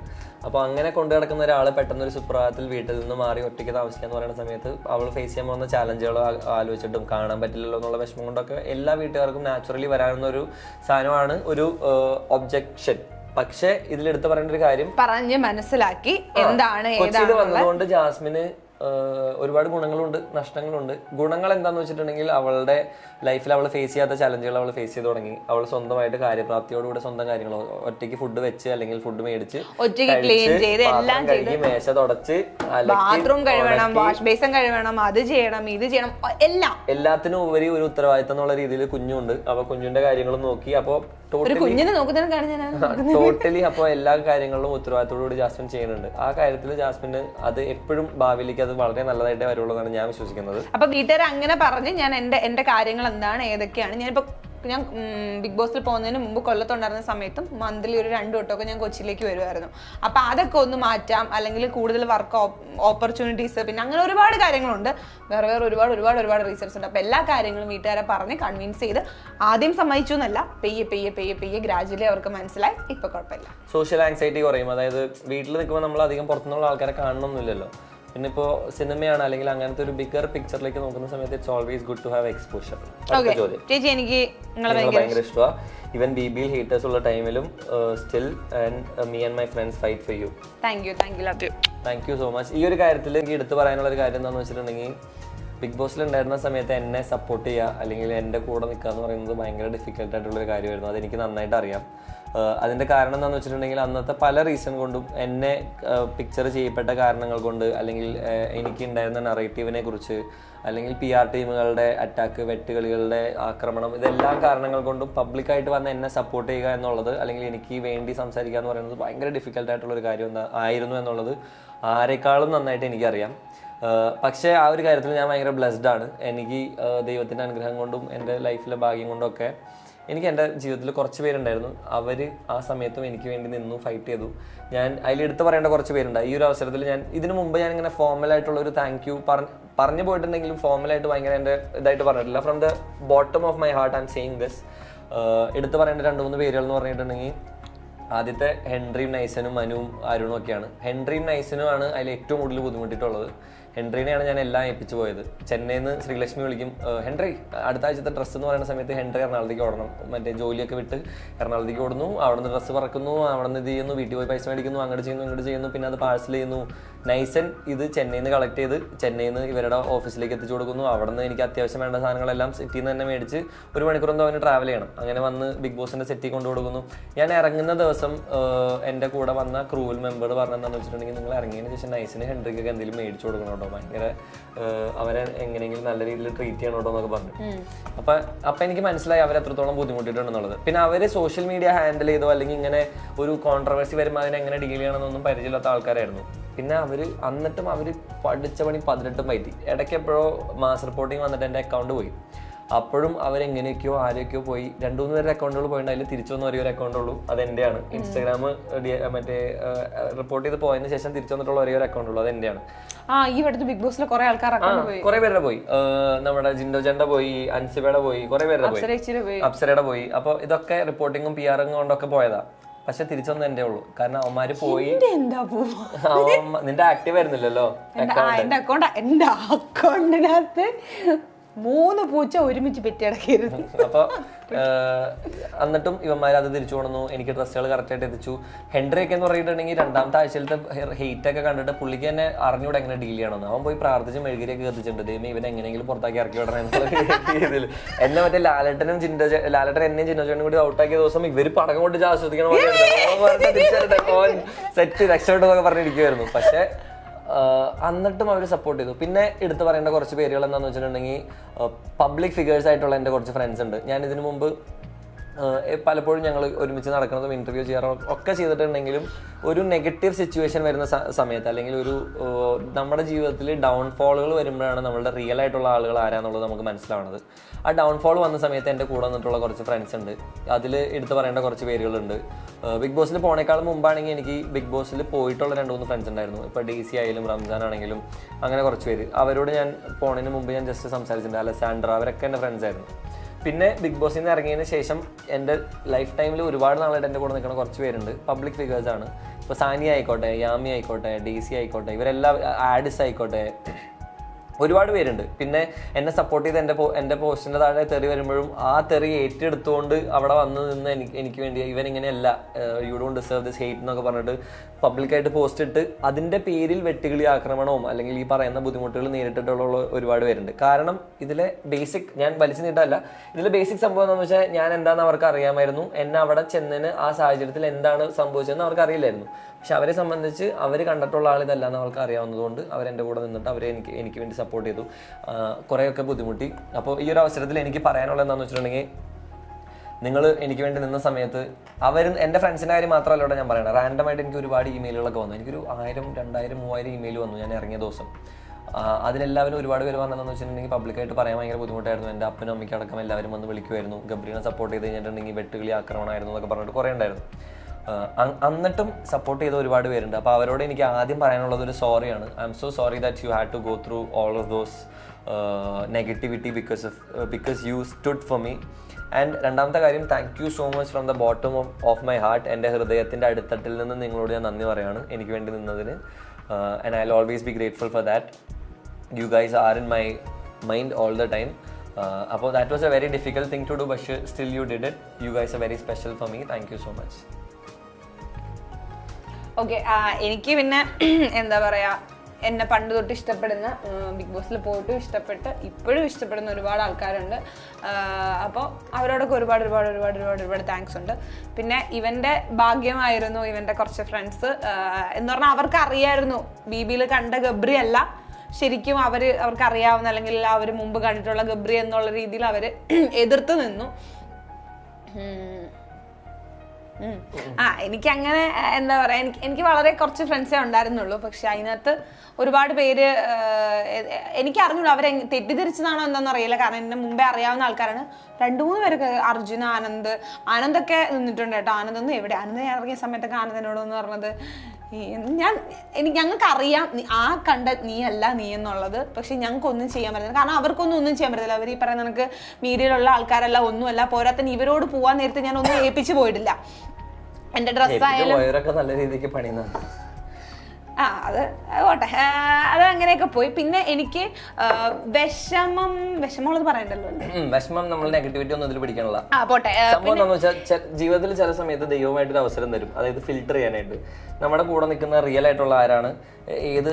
പക്ഷെ ഇവൻ ഇത് പറയുമ്പോഴൊക്കെ എനിക്ക് ആ സാധനം എനിക്ക് വിഷമാവാറുണ്ട്. കാരണം ഇവനെ ആൾക്കാർ മനസ്സിലാക്കി ഇവന്റെ ഫ്രണ്ട്സ് നിന്നല്ലോ എന്നല്ല. ഞാൻ എൻ്റെ ഫ്രണ്ട്ഷിപ്പിലായാലും എൻ്റെ ഏതൊരു റിലേഷൻഷിപ്പിലായാലും എൻ്റെ ഏതൊരു ബന്ധത്തിലായാലും ഞാൻ എൻ്റെ മാക്സിമം നിൽക്കുന്ന ഒരാളാണ്. പ്രത്യേകിച്ച് എൻ്റെ ഫ്രണ്ട്ഷിപ്പിൽ ഞാൻ ചത്ത് നിൽക്കുന്ന ഒരാളാണ്. എനിക്ക് എന്തൊക്കെ അവർക്ക് വേണ്ടി ചെയ്യാമോ അതെല്ലാം ഞാൻ ചെയ്തു കൊടുക്കും. അത് അവർക്ക് നെഗറ്റീവ് ആയിക്കോട്ടെ പോസിറ്റീവ് ആയിക്കോട്ടെ എന്ത് വന്നാലും അത് നമ്മുടെ ഫ്രണ്ടാണ്. അവർ തെറ്റ് ചെയ്താലും തെറ്റ് ചെയ്തില്ലെങ്കിലും നമ്മുടെ ഫ്രണ്ടാണ്. നമ്മളത് തിരുത്താനുള്ളതാണെങ്കിൽ തിരുത്തും, നല്ലതാണെങ്കിൽ നല്ലതെന്ന് പറയും. അങ്ങനെയൊക്കെ നിന്നിട്ടുള്ള ഒരാളാണ് ഞാൻ. പക്ഷേ എനിക്കൊരു താഴ്ച വന്നപ്പോൾ, അല്ലെങ്കിൽ ഒരു അടി വന്നപ്പോൾ ഞാൻ അത്രയും നിന്നിട്ടുള്ള ആള് അല്ലെങ്കിൽ ആൾക്കാര് നമുക്കില്ലാതായി എന്നുള്ളത് വിഷമമുള്ളൊരു കാര്യമാണ്. നമ്മൾ റിയാലിറ്റി മനസ്സിലാക്കുന്നത്. അതായത് ഒരാള് പൈസ ഉള്ള സമയത്ത്, അത് പറയില്ലേ, പൈസ ഉള്ള സമയത്ത് ഒരുപാട് പേരുണ്ടാവും, പൈസ പോണ സമയത്ത് ആരുണ്ടെന്നുള്ളതിലാണ് അത് എനിക്ക് മനസ്സിലായ വേറൊരു സാധനം ഞാൻ പറയട്ടെ. ഞാൻ പറഞ്ഞല്ലോ എന്റെ സർക്കിൾ വളരെ ചെറുതാണ്. ഞാൻ BBയിൽ ഉണ്ടായിരുന്ന സമയത്ത് തന്നെ ഇഷ്ടമില്ലാത്ത ആൾക്കാർക്ക് ഇപ്പൊ കുറച്ച് പോസിറ്റീവ് വീണ്ടും തിരിച്ചു തരാൻ തുടങ്ങി. അതാണ് ഞാനത് എപ്പോഴും പറഞ്ഞു കൊടുക്കും. അതായത് സംഭവം എന്താണെന്ന് വെച്ചിട്ടുണ്ടെങ്കിൽ, ഇറങ്ങിയ സമയത്ത് അല്ലെങ്കിൽ BBയിലുള്ള സമയത്ത് ഞങ്ങൾക്കെതിരെ ഭയങ്കര നെഗറ്റീവ് ക്യാമ്പയിൻ, ഹെയ്റ്റ് ക്യാമ്പയിൻ, ഒരുപാട് ആൾക്കാർക്ക് വെറുപ്പ്, ദേഷ്യം, തെറിവിളിയൊക്കെ ഉണ്ടായിരുന്നു. അന്ന് തള്ളി പറയും. അതിനുശേഷം നമ്മൾ നന്നാവണമെന്ന് കാണുന്ന സമയത്ത് അവരായിട്ട് തന്നെ നൈസായിട്ട് ഇങ്ങനെ വന്നിട്ട് എന്തൊക്കെയുണ്ട് അങ്ങനെയുള്ള ആൾ. എനിക്ക് ഉപദ്രവിച്ചവരെക്കാളും എനിക്ക് ദേഷ്യമാണ്. എനിക്ക് വിഷമമാണ്. എനിക്ക് ദേഷ്യത്തെ കഴിഞ്ഞും കൂടുതൽ വിഷമമാണ്. കാരണം നമ്മൾ അവർക്ക് വേണ്ടി മരിച്ചു നിന്നിട്ട് നമുക്കൊരടി വന്നപ്പോ ഇപ്പൊ നമ്മുടെ തെറ്റാവാം, നമ്മുടെ തെറ്റല്ലാതിരിക്കാം. പക്ഷെ തള്ളിപ്പറഞ്ഞതും പോട്ടെ, തള്ളിപ്പറഞ്ഞതും ഞാൻ സഹിക്കും. ചിലത് വിഷമമാണ്. പക്ഷെ നിന്നവരുണ്ട്. അർജുനാണെങ്കിലും ആനന്ദാണെങ്കിലും. ഈ 2 പേരല്ലാതെ എനിക്കൊരു പേര് പറയാൻ വേറെ ഇല്ല. ഉണ്ടോ എന്ന് പറഞ്ഞാൽ ഫ്രണ്ട്സ് ഉണ്ട്. പക്ഷെ ആ ഒരു സമയത്ത് ബിഗ് ബോസിൽ ഉണ്ടായിരുന്ന സമയത്ത് എല്ലാരും തള്ളിപ്പറഞ്ഞപ്പോഴും ഇവർ 2 പേരും എന്നെ തള്ളിപ്പറഞ്ഞില്ല. അതിൽ സ്പെഷ്യലായിട്ട് ഞാൻ പറയുന്ന ആനന്ദിനെയാണ്. ആനന്ദ് ആരോടും ഒന്നും എവിടെയും പോയി ഒരക്ഷരവും മിണ്ടാൻ നിന്നില്ല. അപ്പൊ അത് പിന്നെ എനിക്ക് വേണ്ടി നിന്നിട്ടുള്ള എല്ലാവർക്കും ഇപ്പൊ ഇവ നേരത്തെ പറഞ്ഞൊക്കെ തന്നെ എന്റെ പേരിൽ ജാസ്മിൻ എന്ന് പറഞ്ഞാൽ തള്ളക്കും കുഞ്ഞമ്മയുടെ കുഞ്ഞമ്മയ്ക്ക് വിളിയാണ്. എന്നിട്ടും എനിക്ക് വേണ്ടി നിന്നിട്ടുള്ള ഒരുപാട് ആൾക്കാരുണ്ട്. അവരോടൊക്കെ ഒരുപാട് താങ്ക്സ് ഉണ്ട്. Love you. അടുത്ത ക്വസ്റ്റ്യൻ, ഗബ്രി ചേട്ടനിൽ കണ്ട ഏറ്റവും നല്ല ക്വാളിറ്റി? ഗബ്രി ചേട്ടനിൽ ഒരുപാട് നല്ല ക്വാളിറ്റി ഉണ്ട്. വെള്ളം ഉണ്ട്, നീ എവിടെ? എനിക്ക് കേൾക്കാൻ പയ്യ. ഗബ്രി ചേട്ടനിൽ ഒരുപാട് നല്ല ക്വാളിറ്റി ഉണ്ട്. പക്ഷെ ഇപ്പൊ എടുത്ത് പറയാനുള്ള ഒരു ക്വാളിറ്റി എന്ന് പറഞ്ഞാൽ ഗബ്രി ചേട്ടൻ അറിയാവുന്ന കാര്യങ്ങൾ ആൾക്കാർക്ക് പറഞ്ഞു കൊടുക്കാൻ നല്ല മനസ്സുള്ളൊരു വ്യക്തിയാണ്. ഇപ്പം അവനുള്ള എന്ത് അറിവോ ആയിക്കോട്ടെ, അല്ലെങ്കിൽ അവനുള്ള എന്ത് കഴിവോ ആയിക്കോട്ടെ, ഇപ്പം എനിക്കുള്ള ഈ ഒരു അറിവ്, അല്ലെങ്കിൽ ചിലരുണ്ട്, ഞാൻ കണ്ടിട്ടുണ്ട് ചിലർ അങ്ങനെയാണ്. ഇപ്പം എത്ര ക്ലോസ് ഫ്രണ്ട് ആണെങ്കിലും ഇപ്പൊ നമുക്കുള്ള ഈ ഒരു സാധനം നമുക്ക് അവർക്ക് പറഞ്ഞു കൊടുക്കേണ്ട കാര്യമില്ല എന്നുള്ളൊരു സാധനം, അല്ലെങ്കിൽ ഒരു വട്ടം പറഞ്ഞു കൊടുത്ത് അവരത് ചെയ്തില്ലെങ്കിൽ പിന്നെ അവരെ നിർബന്ധിച്ചത് ചെയ്യിപ്പിക്കണം, അവരെ നന്നാക്കി അവർ നല്ലതുണ്ട് അല്ലെങ്കിൽ നല്ലത് ചെയ്ത് ജീവിക്കണം എന്നുള്ള നിർബന്ധമൊന്നും ഇല്ലാത്ത ആൾക്കാരൊക്കെ ഇഷ്ടം പോലെ ആൾക്കാരുണ്ട്. പക്ഷെ ഗബ്രി ചേട്ടൻ എന്ന് പറഞ്ഞാൽ അവന് ഇഷ്ടമുള്ള ആളാണെങ്കിൽ, അല്ലെങ്കിൽ അവന് കുറച്ചെങ്കിലും അടുപ്പമുള്ള ആൾക്കാരാണെങ്കിൽ, അല്ലെങ്കിൽ അവൻ ഇന്ന് പരിചയപ്പെട്ട ഒരാളാണെങ്കിലും അവനുള്ള സാധനം അവൻ പറഞ്ഞു കൊടുക്കും, അല്ലെങ്കിൽ അവനുള്ള അറിവ് അവൻ പറഞ്ഞു കൊടുക്കും. ഇന്നത് ഇന്നതുപോലെ ഇന്നത് എനിക്കാണെങ്കിലും പറഞ്ഞു തരാറുണ്ട്. അപ്പൊ അത് അവന്റെ ഒരു നല്ല ക്വാളിറ്റിയാണ്. ഒരെണ്ണം പറയാൻ പറഞ്ഞുകൊണ്ടാണ് കേട്ടോ. What is your best moment with Gabri? What is Gabri's best moment with Jasmine? Love you guys a lot. Reshma Khan. ഷാർഖാൻ അറിയില്ലാണോ? Best moment with Jasmine. ഒരുപാട് ബെസ്റ്റ് മൊമെന്റ്സ് ഉണ്ട്. എനിക്ക് അങ്ങനെ അതായത് 1-2 ആയിട്ട് എടുത്ത് പറയാൻ പറ്റില്ല. I have a lot of best moments. ഞാൻ ഈ നിമിഷങ്ങൾക്ക് ഭയങ്കര പ്രാധാന്യം കൊടുക്കുന്ന ആളാണെന്ന് നിങ്ങൾക്ക് എല്ലാവർക്കും ഓൾറെഡി അറിയാവുന്നൊരു കാര്യമാണ്. അപ്പോൾ എടുത്ത് പറയാൻ പറ്റാവുന്നൊരു സാധനം എന്താണെന്ന് വെച്ചാൽ, റീസെൻ്റ്ലി ഇപ്പം മേഘാലയ ട്രിപ്പ് വ്ളോഗ് എഡിറ്റ് ചെയ്യുന്ന സമയത്ത് എനിക്ക് പെട്ടെന്ന് ഓർമ്മ വന്നൊരു സാധനമാണ്. ഫൈനൽ എപ്പിസോഡ് കണ്ടിട്ടുള്ളവർക്ക് അറിയാം. അതിൽ നോൺ ഗ്രേറ്റി എന്നുള്ള ട്രക്കിംഗ് കഴിഞ്ഞ് നമ്മൾ ലാസ്റ്റ് എപ്പിസോഡ് മുകളിലേക്ക് മല കയറി ഒരുമിച്ച് കാലെടുത്ത് വെച്ച് നമ്മൾ ഫിനിഷ് ചെയ്യുന്നു. 2000-3000 സ്റ്റെപ്പിൻ്റെ ട്രക്കിംഗ്. പ്രതീക്ഷിച്ചതിലും എളുപ്പത്തിൽ നമ്മളത് ഫിനിഷ് ചെയ്ത് മുകളിലെത്തി. അല്ല, പ്രതീക്ഷിച്ചതിലും എളുപ്പത്തിൽ 100% ആയിട്ട് എത്തി. ഞാൻ സ്ട്രെച്ചർ വിളിക്കണം എന്ന് വിചാരിക്കുന്നത് നടന്ന് കയറാന്ന് പറഞ്ഞാൽ പ്രതീക്ഷിച്ചതിലും ബെറ്റർ ആണ്. അതാ നീ ഇവൻ പ്രതീക്ഷിച്ചു ഞാൻ സ്ട്രെച്ചറിലേ പോകുന്നേ, അതിലും ബെറ്റർ ആയിട്ട് ചെയ്തു. പക്ഷെ എനിക്കത് ഭയങ്കര ടാസ്ക് ആയിരുന്നു കേട്ടോ. ആയിക്കോട്ടെ. അപ്പോൾ അത് ഫിനിഷ് ചെയ്തതിന് ശേഷം നമ്മൾ മറ്റേ നോൺ ഗ്രേറ്റിൽ നിന്ന് തിരിച്ച് ഷില്ലോങ്ങിലേക്ക് പോകുന്ന വഴിയിൽ വിശന്ന് കഴിഞ്ഞപ്പോൾ റാൻഡംലി പ്ലാൻഡ് ഒന്നുമല്ല, നമ്മൾ പോകുന്ന സമയത്ത് ഞാൻ നോക്കി കഴിഞ്ഞപ്പോൾ ഒരു ഫുഡ് ട്രക്ക്. ഞാൻ പറഞ്ഞു, ഇത് ഫുഡ് ട്രക്ക് ഉണ്ട്, നമുക്ക് നിർത്തിയാലോ എന്ന് വെച്ചിട്ട് ഞാൻ ഡ്രൈവറോട് പറഞ്ഞ് നിർത്തിച്ചിട്ട് ഞങ്ങൾ പോയി ഭക്ഷണം കഴിക്കാൻ പോകുന്ന സമയത്ത് ഇറങ്ങി കഴിഞ്ഞപ്പോൾ ഒരു സൺസെറ്റ് കണ്ടുണ്ട് മോനെ. അത് ക്യാമറയിൽ കറക്റ്റായിട്ട് കിട്ടിയിട്ടുണ്ട്. ആ സൺസെറ്റിൽ നോക്കി കഴിഞ്ഞിട്ടുണ്ടെങ്കിൽ ശ്രദ്ധിച്ചു നോക്കി കഴിഞ്ഞാൽ എൻ്റെയും ജാസ്മിൻ്റെയും മുഖത്തുള്ളൊരു ഗ്ലോ ഉണ്ട്, നോർമലി ഇല്ലാത്തൊരു ഗ്ലോ. അതായത് നമ്മളെന്തോ ലൈഫിൽ എന്തോ അച്ചീവ് ചെയ്ത ആളുകളുടെ മുഖത്ത് കാണുന്ന പോലത്തെ ഒരു ഗ്ലോ. നമ്മൾ ആഗ്രഹിച്ച ഒരു സ്ഥലത്ത് പോകാൻ പറ്റി, പ്രകൃതിയിൽ നമ്മൾ കുറച്ച് ഡിറ്റാച്ച്ഡ് ആയിട്ട്, അതായത് കണക്ഷൻ ഇൻ്റർനെറ്റ് ഒന്നും ഇല്ലാതെ ഡിറ്റാച്ച്ഡ് ആയിട്ട് കുറച്ച് നാൾ പ്രകൃതിയുടെ ഉള്ളിൽ താമസിക്കാൻ പറ്റി. കാരണം ഞങ്ങൾ ഓൾറെഡി ബിബിയിൽ വെച്ച് ഞങ്ങൾ പറഞ്ഞിട്ടുണ്ടായിരുന്നു നമുക്ക് ഒരുമിച്ചൊരു ട്രിപ്പ് പോകണം. ഒരുപാട് പേര് പറഞ്ഞായിരുന്നു. ബിബിയിൽ കുറെ പേര്, ഞാൻ തന്നെ ഒരുപാട് ആൾക്കാരായിട്ട് കുറെ പേര് നമ്മളിങ്ങനെ പറയുന്നുണ്ടായിരുന്നു അവിടെ പോകണം ഇവിടെ പോകണം പുറത്തിറങ്ങിയിട്ട്. ഞാൻ വേറെ ആരുടെ കാര്യമല്ല പറഞ്ഞത്, എന്റെ കൂടെ ട്രിപ്പ് പോകാൻ എന്റെ അടുത്ത് പറഞ്ഞ 2-3 പേര് ഒന്നും ഇപ്പൊ എനിക്ക് അറിയാൻ പോലും പാടില്ല എന്നോട് പറഞ്ഞിട്ടുണ്ട്. ഇപ്പൊ നമ്മളെല്ലാം ഭയങ്കര പ്ലാനിങ് ആയിരുന്നു. അതിനകത്ത് ഉണ്ടായിരുന്ന സമയത്ത് നമുക്ക് അവിടെ പോകണോട്ടോ, നമുക്ക് ഇവിടെ പോകണോട്ടോ, അങ്ങോട്ട് പോകണം ഇങ്ങോട്ട് പോകണം എന്നൊക്കെ ഭയങ്കര പ്ലാനിങ് ആയിരുന്നു. പക്ഷെ അങ്ങനെ അധികം ആൾക്കാരൊന്നും ട്രിപ്പ് പോയി നമ്മൾ കണ്ടില്ല. നമ്മളാണ് ആദ്യമായിട്ട് ട്രിപ്പ് പോയത് ബേബിന്ന്. അതിനുശേഷം ഇപ്പൊ സിജോം തായ്ലൻഡ് പോയി. അപ്പൊ അങ്ങനെ ആ സമയത്ത് ആ ഒരു മൊമെന്റ്, അതായത് ഒരു ഫുഡ് ട്രക്ക് ബാക്ക്ഗ്രൗണ്ടിൽ ഒരു US ഗ്രാൻഡ് കാനിയനിലൊക്കെ കാണുന്ന സെറ്റപ്പിലുള്ള ഒരു പോലത്തെ ഒരു വ്യൂവിൽ ഒരാൾ നിന്നിട്ട് തൊപ്പിയൊക്കെ വെച്ചിട്ട് മറ്റേ കൗബോയ് ഹാറ്റൊക്കെ വെച്ചിട്ട് പാട്ട് പാടുന്നു. അതിന്റെ ഫുഡ് ഉണ്ടായിരുന്നു, നല്ല ഫുഡ് ട്രക്ക്, സൺസെറ്റ് വൈബ്, തണുത്ത കാറ്റ്. എനിക്ക് ഇപ്പൊ ആലോചിക്കുമ്പോൾ രോമാഞ്ചം വരും. അങ്ങനത്തെ ഒരു കിടിലൻ സെറ്റപ്പ് ഇതായിരുന്നു. അപ്പോൾ അത് one of my best moments with Jasmin. ഇനി നീ പറഞ്ഞു. എൻ്റെ ബെസ്റ്റ് മൊമെന്റ് ഞാൻ എപ്പോഴും പറയുന്ന പോലെ ഗബ്രിയുടെ റീ എൻട്രി ഞാൻ മാറ്റി പിടിക്കുകയാണ് ഗൈസ്. എപ്പോൾ ചോദിച്ചാലും ഗബ്രിയുടെ റീ എൻട്രി എനിക്ക് ഭയങ്കര സ്പെഷ്യലാണ്. അത് അയാൾ കൊണ്ടൊന്നുമല്ല, നമ്മൾ ഭയങ്കര വിഷമത്തിൽ ആരും ഇല്ലാതെ കുറേ നാള് നമ്മളിങ്ങനെ പോയിട്ട് ഒരു സ്പെഷ്യൽ താങ്ക്സ് പറയേണ്ടത് ബിഗ് ബോസിനാണ്. തേച്ചിലെ പെണ്ണ എന്നുള്ള പാട്ടിന് പകരം വേറൊരു പാട്ട് എനിക്ക് ആ സമയത്ത് ഇട്ട് തരാതിരുന്നത് വളരെ നന്നായി. ഞാൻ പറയണില്ല ഇനി ഇപ്പൊ ഞാൻ ഇവിടെ വെറുതെ. അപ്പൊ എന്താ അപ്പൊ അന്നത്തെ ആ ഒരു സാധനം അല്ലാതെ വേറൊരു സാധനം ഞാൻ പറയാം. നമ്മൾ മേഘാലയയിൽ ഡബിൾ ടക്കറിൽ പോകാൻ വേണ്ടിയിട്ട് നമ്മൾ ഭയങ്കരമായിട്ട് ട്രക്ക് ചെയ്ത് പോകണം. കുറേ സ്റ്റെപ്പുകൾ ഇറങ്ങുന്നു കയറുന്നു. അപ്പം നമ്മൾ ഒരു കുന്നോളം സ്റ്റെപ്പുകൾ ഇറങ്ങി കഴിയുമ്പോൾ നമ്മളൊരു നാച്ചുറൽ പൂൾസിലെത്താം. അപ്പോൾ അവിടെ ഞങ്ങൾ കുറേ നേരം ഇരുന്ന് വെള്ളത്തിലൊക്കെ ഇറങ്ങി കുറേ നേരം നിന്ന് അപ്പോഴത്തേക്കും ഇരുട്ടാൻ തുടങ്ങി. അവിടെ 4:30-5 മണിയൊക്കെ ആകുമ്പോൾ അവിടെ ഇരുട്ടി തുടങ്ങും. അപ്പോൾ ആ സമയമായപ്പോഴത്തേക്ക് കാര്യം നമ്മളോട് പറഞ്ഞു, വാ നമുക്ക് പോവാം, ഇരുട്ടി തുടങ്ങും, ഇവിടെ മറ്റേ എന്തോ അമ്പലമോ എന്തോ കാവോ അവിടെ എന്തൊക്കെയോ സീനുണ്ട്, അല്ലെ മൃഗങ്ങൾ, അങ്ങനെ കുറേ പറഞ്ഞു. അപ്പോൾ നമുക്ക് ഈ വെള്ളം കണ്ടതിൻ്റെ ആക്രാന്തം, ഗബ്രിക്ക് വെള്ളം കണ്ടാൽ പിന്നെ ഭ്രാന്താണ്. അപ്പോൾ വെള്ളം കണ്ടതിൻ്റെ ആക്രാന്തത്തിൽ നമ്മൾ അതിൽ നിന്ന് കയറുന്നില്ല. കുറേ കഴിഞ്ഞപ്പോൾ കാര്യം ഇങ്ങനെ പറയാൻ തുടങ്ങി, വാ നമുക്ക് പോവാന്ന് പറഞ്ഞ് നമ്മൾ പോയി കഴിഞ്ഞപ്പോഴത്തേക്ക് ഗബ്രി ആണെങ്കിൽ ബിഗ് ബോസിൽ നിന്ന് ഗബ്രിക്ക് കിട്ടിയ ഏറ്റവും, എനിക്ക് പെട്ടെന്ന് അതിലെന്തോ മിന്നി അത് നോക്കിയത്, ഗബ്രിക്ക് ബിഗ് ബോസിൽ നിന്ന് കിട്ടിയ ഏറ്റവും നല്ല ഒരു സാധനമാണ് ഗബ്രി ഇങ്ങനെ ദേഷ്യം വരും ഗബ്രിക്ക്. പെട്ടെന്ന് ഗബ്രി ഫ്രസ്ട്രേറ്റഡ് ആവും. അപ്പം ആ ഒരു സാധനം വെച്ചിട്ട് സർവൈവൽ ഇൻസ്റ്റിങ്ക്റ്റ് എന്തരടാ ഈ സാധനം അല്ല വേറെ പോട്ടെ. അപ്പൊ അങ്ങനെ ഒരു പ്രശ്നം ഗബ്രിക്കുണ്ട്. അപ്പൊ നമ്മൾ അന്ന് അവിടെ കയറി പോകുന്ന നേരത്ത് ഓൾറെഡി ഇരുട്ടി, കരി ഇങ്ങനെയാണെന്ന് വെപ്രാളപ്പെടുന്നുണ്ട്. ഗബ്രിയുടെ ബാഗ് മുതുകത്ത് 1 കിൻഡൽ വെയിറ്റ് ഉണ്ട്. അതുപോലെ തന്നെ ഗബ്രി നടക്കുന്നു, കാല് വയ്യ, ആർക്കും വയ്യ.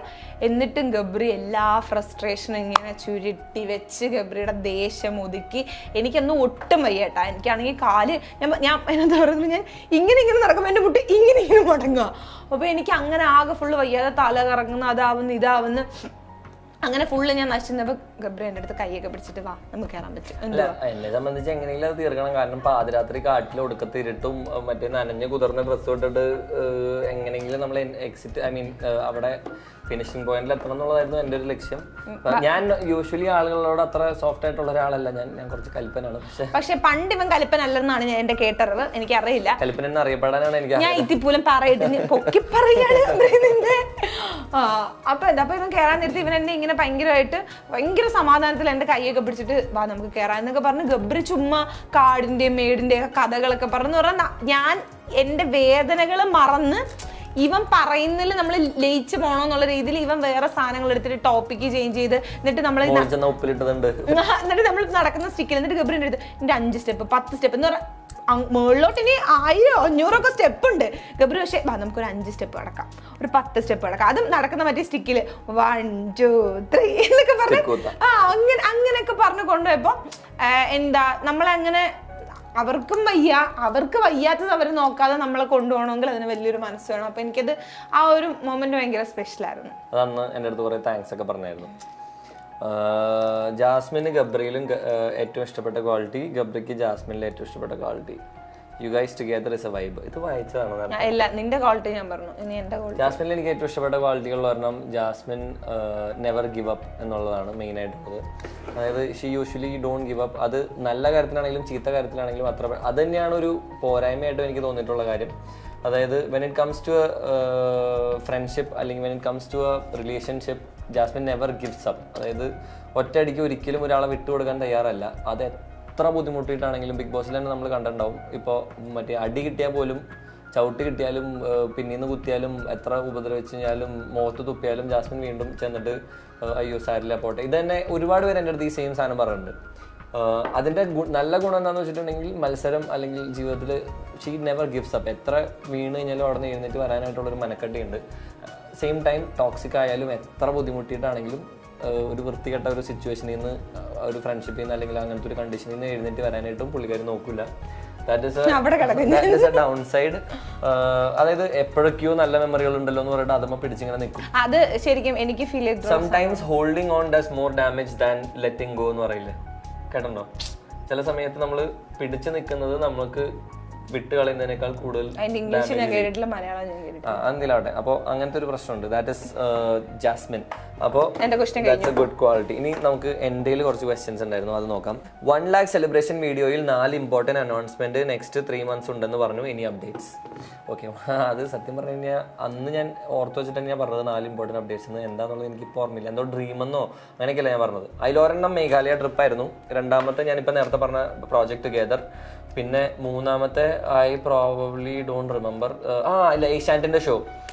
ഏഷ്യാനെറ്റിൽ നമ്മൾ കളിച്ച ഷോയുടെ ടെലിവിഷൻ അവാർഡ്സിൽ ഞങ്ങൾ പെർഫോം ചെയ്യുന്നുണ്ട്. അതെ ഒരെണ്ണം. പിന്നെ വേറെ എന്തോ കൂടി ഉണ്ടായിരുന്നു, പക്ഷെ ഐ ഡോണ്ട് റിമെമ്പർ ദാറ്റ്. അപ്പോൾ അതൊക്കെയായിരുന്നു ആ 4 ഇമ്പോർട്ടൻറ്റ് അനൗൺസ്മെന്റ്സ്.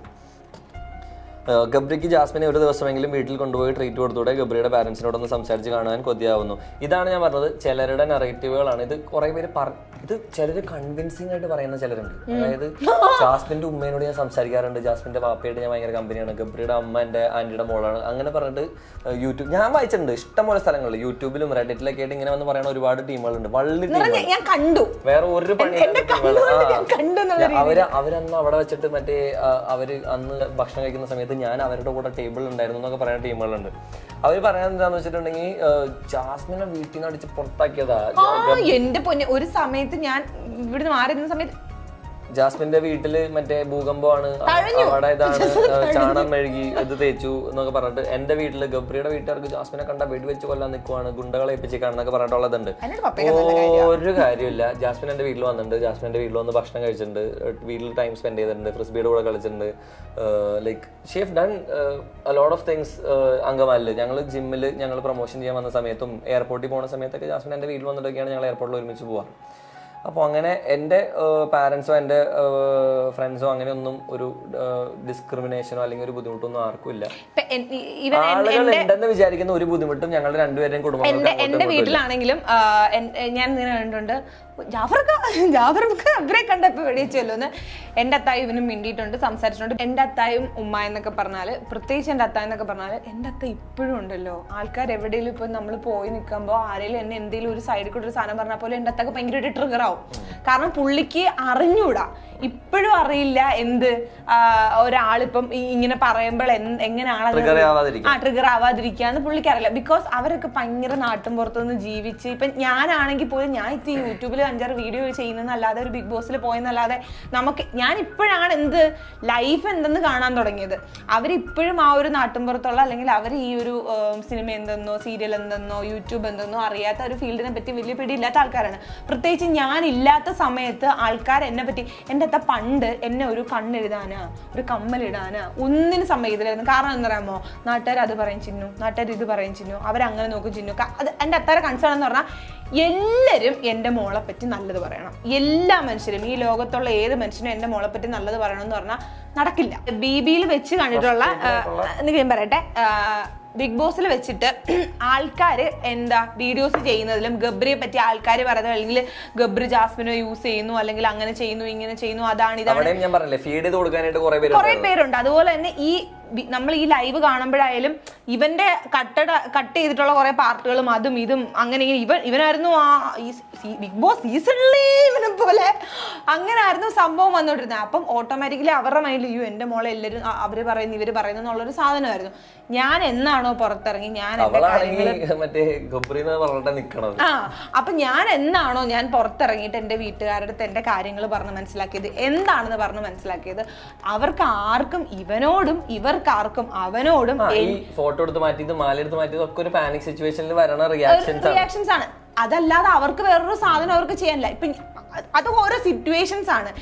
ഇപ്പം ഒരു 2 വർഷം മുമ്പ് പറയേണ്ട ഒരു കാര്യം എന്താണെന്ന് വെച്ചാൽ ബ്ലോക്ക് വന്നു. ഇപ്പോഴും കമന്റ് സെക്ഷനിൽ ഒരു നാണം ഇല്ലാതെ വന്ന് കമന്റ് ചെയ്യണ കുറെ അമ്മമാരുണ്ട്. അതായത് ബ്ലോക്കൊക്കെ മാറിയോ. ബ്ലോക്ക് എന്ന് പറയുന്നത് അല്ലെങ്കിൽ ഒരു മനുഷ്യന് ഫിസിക്കലി വരുന്ന ഒരു സിറ്റുവേഷനെ കളിയാക്കുന്ന അമ്മമാരെ മറ്റേ ഞാനിങ്ങനെ ചോദിച്ചു, നീ എത്ര ബ്ലോക്കാണ്?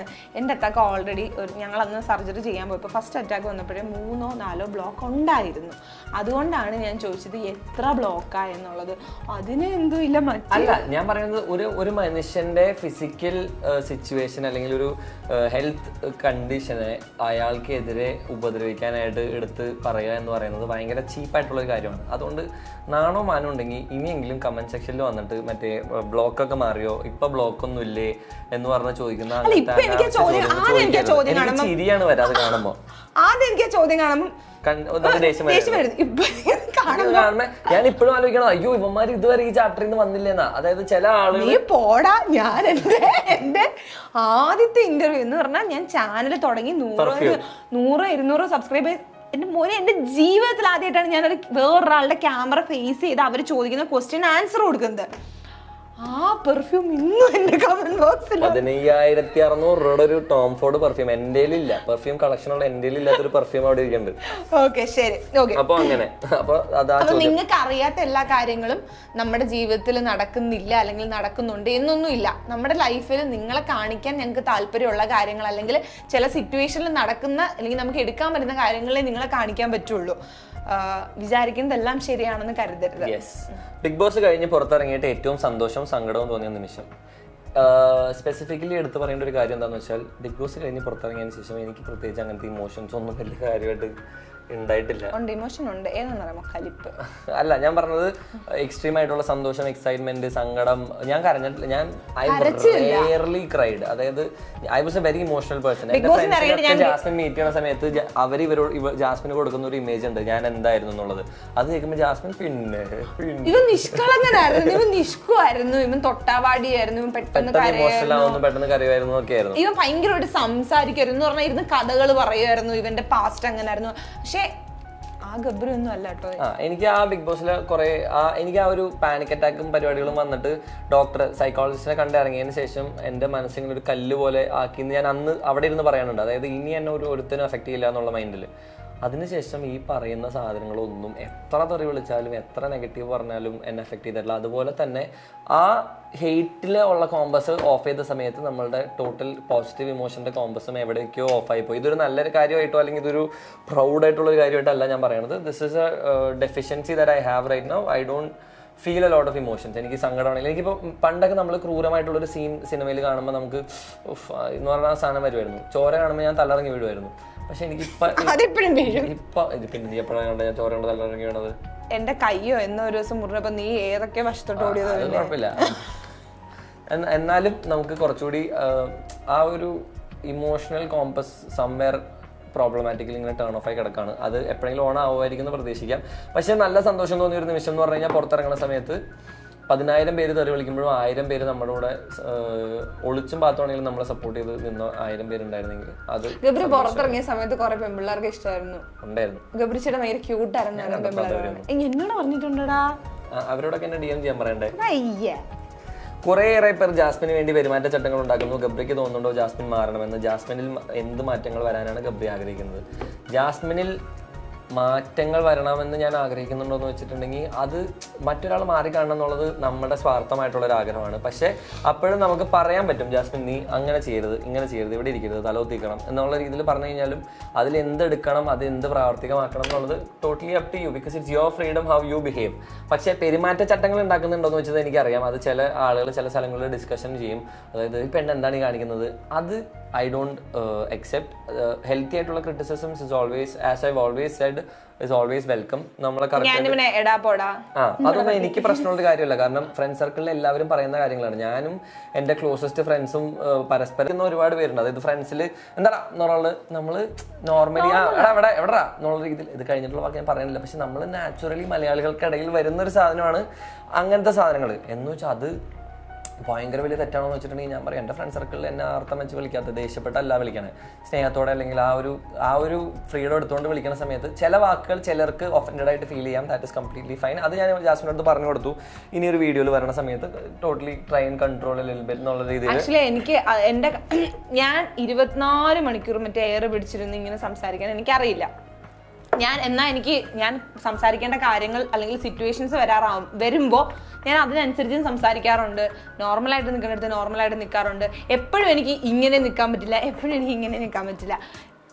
സാഹചര്യം എന്താണോ സമയം എന്താണോ അതിനനുസരിച്ച് പെരുമാറാൻ എനിക്ക് അറിയാം എന്നാണ് വിശ്വാസം. പിന്നെ ഞാൻ പറയാൻ വന്നു. പിന്നെ ചിലർ പറഞ്ഞു, അതായത് പബ്ലിക്കായിട്ട് നിൽക്കുന്നവർ, അത് ടോട്ടലി അക്സെപ്റ്റബിൾ ആണ്. അതായത് നമ്മളൊരു പബ്ലിക് പ്ലാറ്റ്ഫോമുകളിൽ നിൽക്കുന്ന സമയത്ത് വൈഡ് റേഞ്ച് ഓഫ് ഓഡിയൻസിന് ഒരേപോലെ കേറ്റർ ചെയ്യുന്ന സമയത്ത് നമുക്ക് ചില വാക്കുകളൊക്കെ ഒഴിവാക്കാം. അത് ഞങ്ങൾ ഓൾറെഡി ഡിസ്കസ് ചെയ്ത് കഴിഞ്ഞ സാധനമാണ്. പിന്നെ ചിലർ എൻ്റെ അടുത്ത് വന്നിട്ട് പറഞ്ഞു വ്ളോഗ് എഡിറ്റ് ചെയ്ത് തുടങ്ങി, ഇങ്ങനെയുള്ള സാധനങ്ങൾ കട്ട് ചെയ്ത് കളഞ്ഞു തുടങ്ങി. എനിക്ക് അതിൻ്റെ ആവശ്യമില്ല. കാരണം what you see is what we are. എൻ്റെ വ്ളോഗുകളിൽ ഞാൻ ഉദ്ദേശിക്കുന്നത് ഞാൻ ഭയങ്കരമായിട്ട് ഒരു ഇമേജ് ക്ലാരിഫൈ ചെയ്യാനോ ക്ലിയർ ചെയ്തെടുക്കാനോ ഇതൊന്നുമല്ല ലക്ഷ്യം.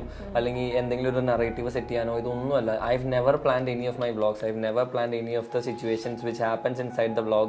നമ്മൾ ഫണ്ണി ആയിട്ട് നമുക്ക് നാച്ചുറലി തോന്നുന്ന കാര്യങ്ങൾ. അതുകൊണ്ടാണ് ചില വ്ളോഗുകൾ ഡിപ്രസിംഗ് ആയിട്ട് ഫീൽ ചെയ്യണത്. ചില വ്ളോഗുകളിൽ നമുക്ക് നെഗറ്റീവായിട്ട് ഫീൽ ചെയ്യും, ചില വ്ളോഗുകളിൽ ഡിപ്രസിംഗ് ആയിട്ട് ഫീൽ ചെയ്യും. കാരണം നമ്മൾ നാച്ചുറലി എന്താണോ അതാണ് 100% ട്രൂലി നിങ്ങൾ കാണുന്നത്. So there is no plans to change there. അപ്പോൾ ആ കാര്യം, പക്ഷേ നല്ല കാര്യങ്ങൾ പറഞ്ഞു തന്നത് മാറ്റാനായിട്ട് ഞങ്ങൾ റെഡിയാണ്. അത് ഞാൻ ഓൾറെഡി നിങ്ങൾ ഡിസ്കസ് ചെയ്ത് കഴിഞ്ഞ കാര്യമാണ്. അയ്യോ Q&A ചെയ്ത് കഴിഞ്ഞാവോ ഒരു കാര്യം ചോദിക്കാനുണ്ടായിരുന്നു. ഗുഡ് ഡേ ബിഗ് ബോസ് എന്തിനാ പറഞ്ഞിരുന്നത്? ഞാൻ പുസ്തകണ്ട. ഗബ്രിയുടെ ഹോം ടൂർ ചെയ്യോ? ഗബ്രിയുടെ ഹോം ടൂർ ചെയ്യാൻ വളരെ സാധ്യതകൾ കുറവാണ് ഞാൻ കാണുന്നത്. എനിക്ക് കുറച്ച് പെയ്ഡായിട്ടുള്ള ഓഫേഴ്സൊക്കെ വന്നായിരുന്നു ചില ചാനലുകളിൽ നിന്ന്, ഹോം ടൂർ ചെയ്തോട്ടെ എന്നൊക്കെ ചോദിച്ചിട്ട്. കാരണം സംഭവം എന്താണെന്ന് വെച്ചാൽ എനിക്ക് എൻ്റെ വീട്, എൻ്റെ ഫാമിലി എന്നുള്ളത് എനിക്ക് ഭയങ്കര പ്രൈവറ്റായിട്ട് ഞാൻ കീപ്പ് ചെയ്യുന്ന കാര്യങ്ങളാണ്. And I don't want that attention അല്ലെങ്കിൽ ആ ഒരു privacy issue I don't want that on my family. അവരെ ആളുകൾ അത്ര കാണാൻ അവർക്കും അതിൽ അത്ര വലിയ താല്പര്യമൊന്നുമില്ല. ഭയങ്കര ഫേമസ് ആവണം, അങ്ങനത്തെ ആളുകൾ കണ്ടാൽ തിരിച്ചറിയണം എന്നുള്ള സാധനമൊന്നും അവർക്കും ഇല്ല. അറിയാവുന്നവർക്ക് അറിയാം. And they are living a peaceful life right now. Why would I ruin that with this hatred? അവരെ സോഷ്യൽ മീഡിയയിലേക്ക് ഇട്ട് കൊടുക്കുന്ന സമയത്ത് എനിക്ക് കിട്ടുന്ന ഹേറ്റ്രഡിൻ്റെ ഒരു ഭാഗം അങ്ങോട്ടും പോകും. അവർ പ്രൈവറ്റ് ആയിരിക്കുന്നിടത്തോളം കാലം അവർ സമാധാനത്തോടെ സന്തോഷത്തോടെ ജീവിക്കും. എൻ്റെ ചേച്ചി അനിയത്തി എവിടെയാണെന്ന് പോലും ആൾക്കാർക്ക് അറിഞ്ഞൂടാ. So it's completely safe for them. അപ്പോൾ ആ ഒരു പിന്നെ എൻ്റെ വീടാണെങ്കിലും എനിക്ക് എൻ്റെ ഭയങ്കര ഇപ്പോൾ ജാസ്മിൻ ഈ ഹോം ടൂർ ചെയ്യണമെന്ന് പറഞ്ഞപ്പോൾ ഞാൻ ഒരുപാട് ദിവസം ചോദിച്ചു എന്തിനാ. അത് എൻ്റെ പെർസ്പെക്റ്റീവാണ്. അതായത് ഞാൻ കിടക്കുന്ന സ്ഥലം അല്ലെങ്കിൽ എൻ്റെ പ്രൈവറ്റ് ആയിട്ടുള്ള ഏരിയകൾ എനിക്ക് എടുത്ത് കാണിച്ചു കൊടുക്കുന്നത് I'm not that really comfortable. പക്ഷേ may be if I feel comfortable ever I will do that. Full home tour ഒന്നും ചെയ്തില്ലെങ്കിലും വേണമെങ്കിൽ ഒരു റൂം ടൂർ ഒക്കെ ചെയ്യണ കാര്യം ഞങ്ങളിങ്ങനെ ഒരു ദിവസം ജാസ്മിനോട് ഞാൻ അങ്ങനെ ചോദിച്ചപ്പോൾ ജാസ്മിൻ എനിക്കൊരു ഐഡിയ പറഞ്ഞായിരുന്നു, റൂം ടൂർ ഒക്കെ ചെയ്തോ എന്നുള്ള രീതിയിൽ. I will try and do that sometimes. അടുത്തത് ഡേ ഇൻ മൈ ലൈഫ് ചെയ്യോ? Day in my life, my life is very boring, bro. There is nothing happening in my life. You don't want that. മോനെ നീ എന്നെ day in my life കണ്ടിട്ടുണ്ടോ? പിന്നെ ഉറങ്ങാ. അതാ പറഞ്ഞേ, ഒന്നിച്ച് ചാലഞ്ച് വീഡിയോ ചെയ്യാമോ? ചെയ്തു. ജാസ്മിന്റെ ഓൾഡ് ടിക്ടോക്ക് റിയാക്ഷൻ വരും.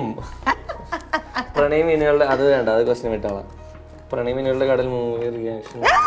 പ്രണയ് മീനുകളുടെ മൂവി ചെയ്തിരിക്കും. ഇത് രണ്ടും കൂടെ ഒരു വീഡിയോ ആയിട്ട് ഞങ്ങൾ ചെയ്തിറക്കുന്നതായിരിക്കും. രണ്ടും കൽപ്പിച്ചാണ് മക്കളെ ഇന്ന് എന്തെങ്കിലും പറയുമായിരുന്നു. വേണ്ട, എന്റെ ടിക്ടോക്ക് ഒരു വീഡിയോ, നിന്റെ സിനിമ ഒരു വീഡിയോ അല്ല, ടിക്ടോക്കിൽ ഒരു 25 വീഡിയോ. അല്ല, ഒരു പ്രണയമീനുകളുടെ കടലുകൾ ഇവന്റെ അകത്ത് കടലുകളല്ല, കടൽ. കടൽ ബിഗ് ബോസിന് അകത്ത് ശിവനോട് പറഞ്ഞു ഞാനൊരു സിനിമയൊക്കെ ചെയ്തിട്ടുണ്ട്. നീയാ സിനിമ? ഒരു സിനിമയൊക്കെ ഞാൻ ചെയ്തിട്ടുണ്ട്. ഞാൻ കമൽ സാറിന്റെ നായകനായിട്ടായിരുന്നു ഞാൻ അഭിനയിച്ചിരുന്നത്. അങ്ങനെയാണെങ്കിൽ അപ്പൊ തൊട്ട് എനിക്ക് നമ്മുടെ ഈ ഫോണില് എനിക്ക് ഏറ്റവും ആക്രാന്തം എന്തുവരുന്നറിയാമോ? ഗബ്രിയുടെ സിനിമ കാണണം.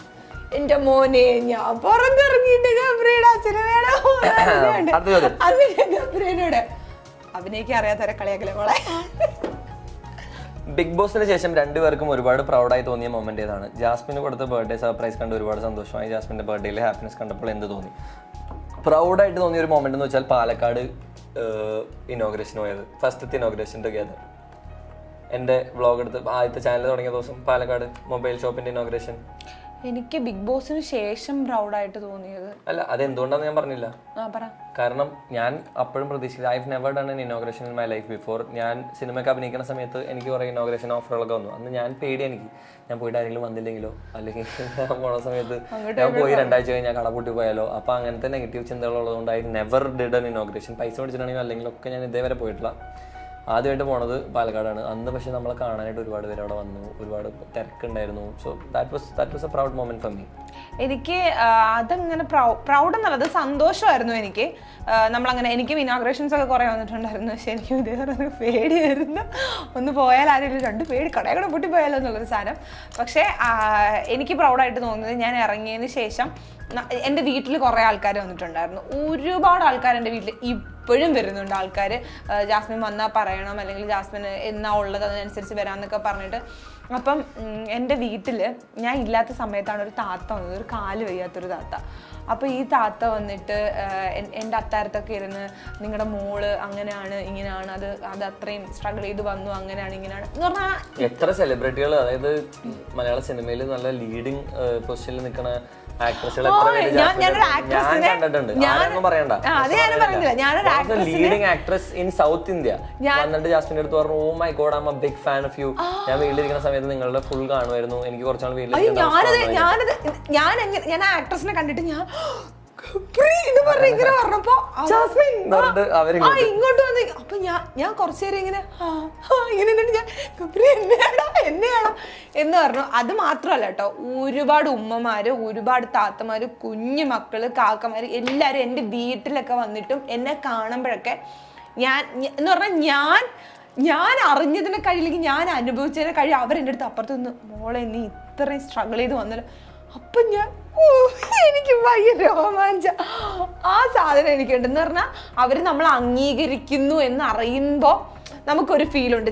ചില പെൺപിള്ളേരൊക്കെ എനിക്ക് DM ചെയ്തിട്ടൊക്കെ എൻ്റെ അടുത്ത് പറയും, ജാസ്മിൻ്റെ ലൈഫ് ഞങ്ങൾക്ക് ഭയങ്കര സോറി, ഇൻസ്പിറേഷൻ ആണെന്നൊക്കെ എല്ലാവർക്കും ആണെന്നല്ല, ചിലർ അതെന്റെ സ്ട്രഗിളിങ് കണ്ടാണ് കേട്ടോ. ഞാൻ ഇത്രയും എന്തൊക്കെ വന്നിട്ട് ഞാൻ വിട്ടുകൊടുക്കാതെ പിടിച്ചു നിന്നു എന്നുള്ളൊരു സാധനം വെച്ചിട്ട് അപ്പൊ എനിക്ക് ഭയങ്കര പ്രൗഡായിട്ട് തോന്നാറുണ്ട്.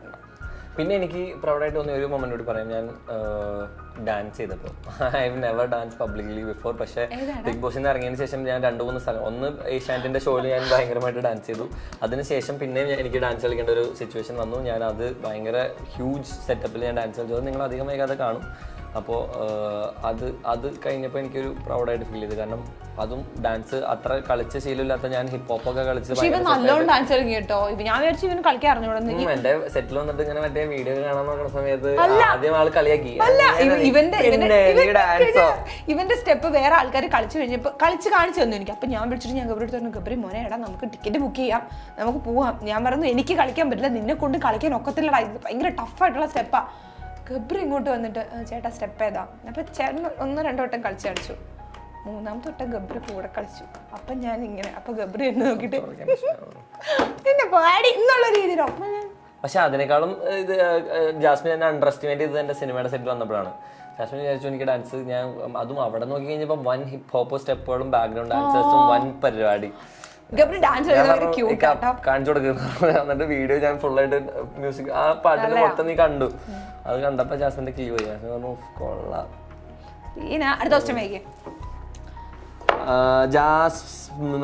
ജാസ്മിൻ ഗബ്രിയുടെ പ്രണയ വീഡിയോകൾ കണ്ടിട്ടുണ്ടോ? ഗബ്രിയുടെ ബിഗ് ബോസ് വരുന്ന മുന്നേ ജാസ്മിൻ വീഡിയോസ് കണ്ടിട്ടുണ്ടോ? ഇല്ല, ഞാൻ ജാസ്മിന്റെ ഒരു വീഡിയോ ഞാൻ പറഞ്ഞില്ല, ആ ഒരു പാപ്പരാച്ചി വീഡിയോ അല്ലാതെ I have never seen a video before. ആ ക്വസ്റ്റ്യൻ നമ്മൾ മറ്റേ വീഡിയോ കട്ടായി പോയി. ഓക്കെ, ജാസ്മിന്റെ മറ്റേ ബിഗ് ബോസിൽ വരുന്നതിന് മുമ്പ് ഞാൻ ആകെ കണ്ടിട്ടുള്ള ഒരു വീഡിയോ എന്ന് പറഞ്ഞിട്ടുണ്ടെങ്കിൽ ഈ പറയുന്ന ഒരു ഇന്റർവ്യൂ അല്ല, ഏതോ കല്യാണത്തിന് പോയി നിൽക്കുന്ന സമയത്ത് ആരോ വന്നിട്ട് ബിഗ് ബോസിൽ പോകണ്ടോ എന്ന് ചോദിച്ച സമയത്ത് ജാസ്മിൻ പറയുന്നു പോകണ്ടെങ്കിൽ നിങ്ങൾ അറിയില്ലേ ചേട്ടാ, അങ്ങനെ എന്തോ പറഞ്ഞത്. അത് മാത്രമേ ഞാൻ കണ്ടിട്ടുള്ളൂ. എനിക്ക് പ്രത്യേകിച്ച് ഒന്നും തോന്നിയില്ല. എനിക്ക് കുറച്ച് ഇതെന്താണ് ഭയങ്കര അറഗന്റ് എന്നുള്ളൊരു സാധനം ഫീൽ ചെയ്തു. പിന്നെ ഇപ്പം ഇല്ല, പക്ഷെ പിന്നെ എന്റെ ഫ്ലോ അങ്ങോട്ട് പറഞ്ഞു. ഞാൻ യൂട്യൂബിൽ പെറ്റി കിടന്ന ഒരാളാണ്. യൂട്യൂബിൽ ഞാൻ അത്രയും മറ്റേ വീഡിയോസും ഇത് കാണാം. പക്ഷെ ഞാൻ കാണാറുള്ള കോണ്ടന്റ് ഇവളുടെ കോണ്ടന്റ് ആയിട്ട് ഒരു തരത്തിലും ബന്ധമില്ലാത്ത സാധനം ആയതുകൊണ്ട് I have never seen Jasmin. ഞാൻ യൂട്യൂബിൽ കൂടുതലും വ്ളോഗുകൾ ഞാൻ കാണല് കുറവാണ്. ഞാൻ കുറച്ചുകൂടി ഡോക്യുമെന്ററീസ്, മറ്റേ ഈ പറയുന്ന ഇൻഫോഗ്രാഫിക് ഷോസ്.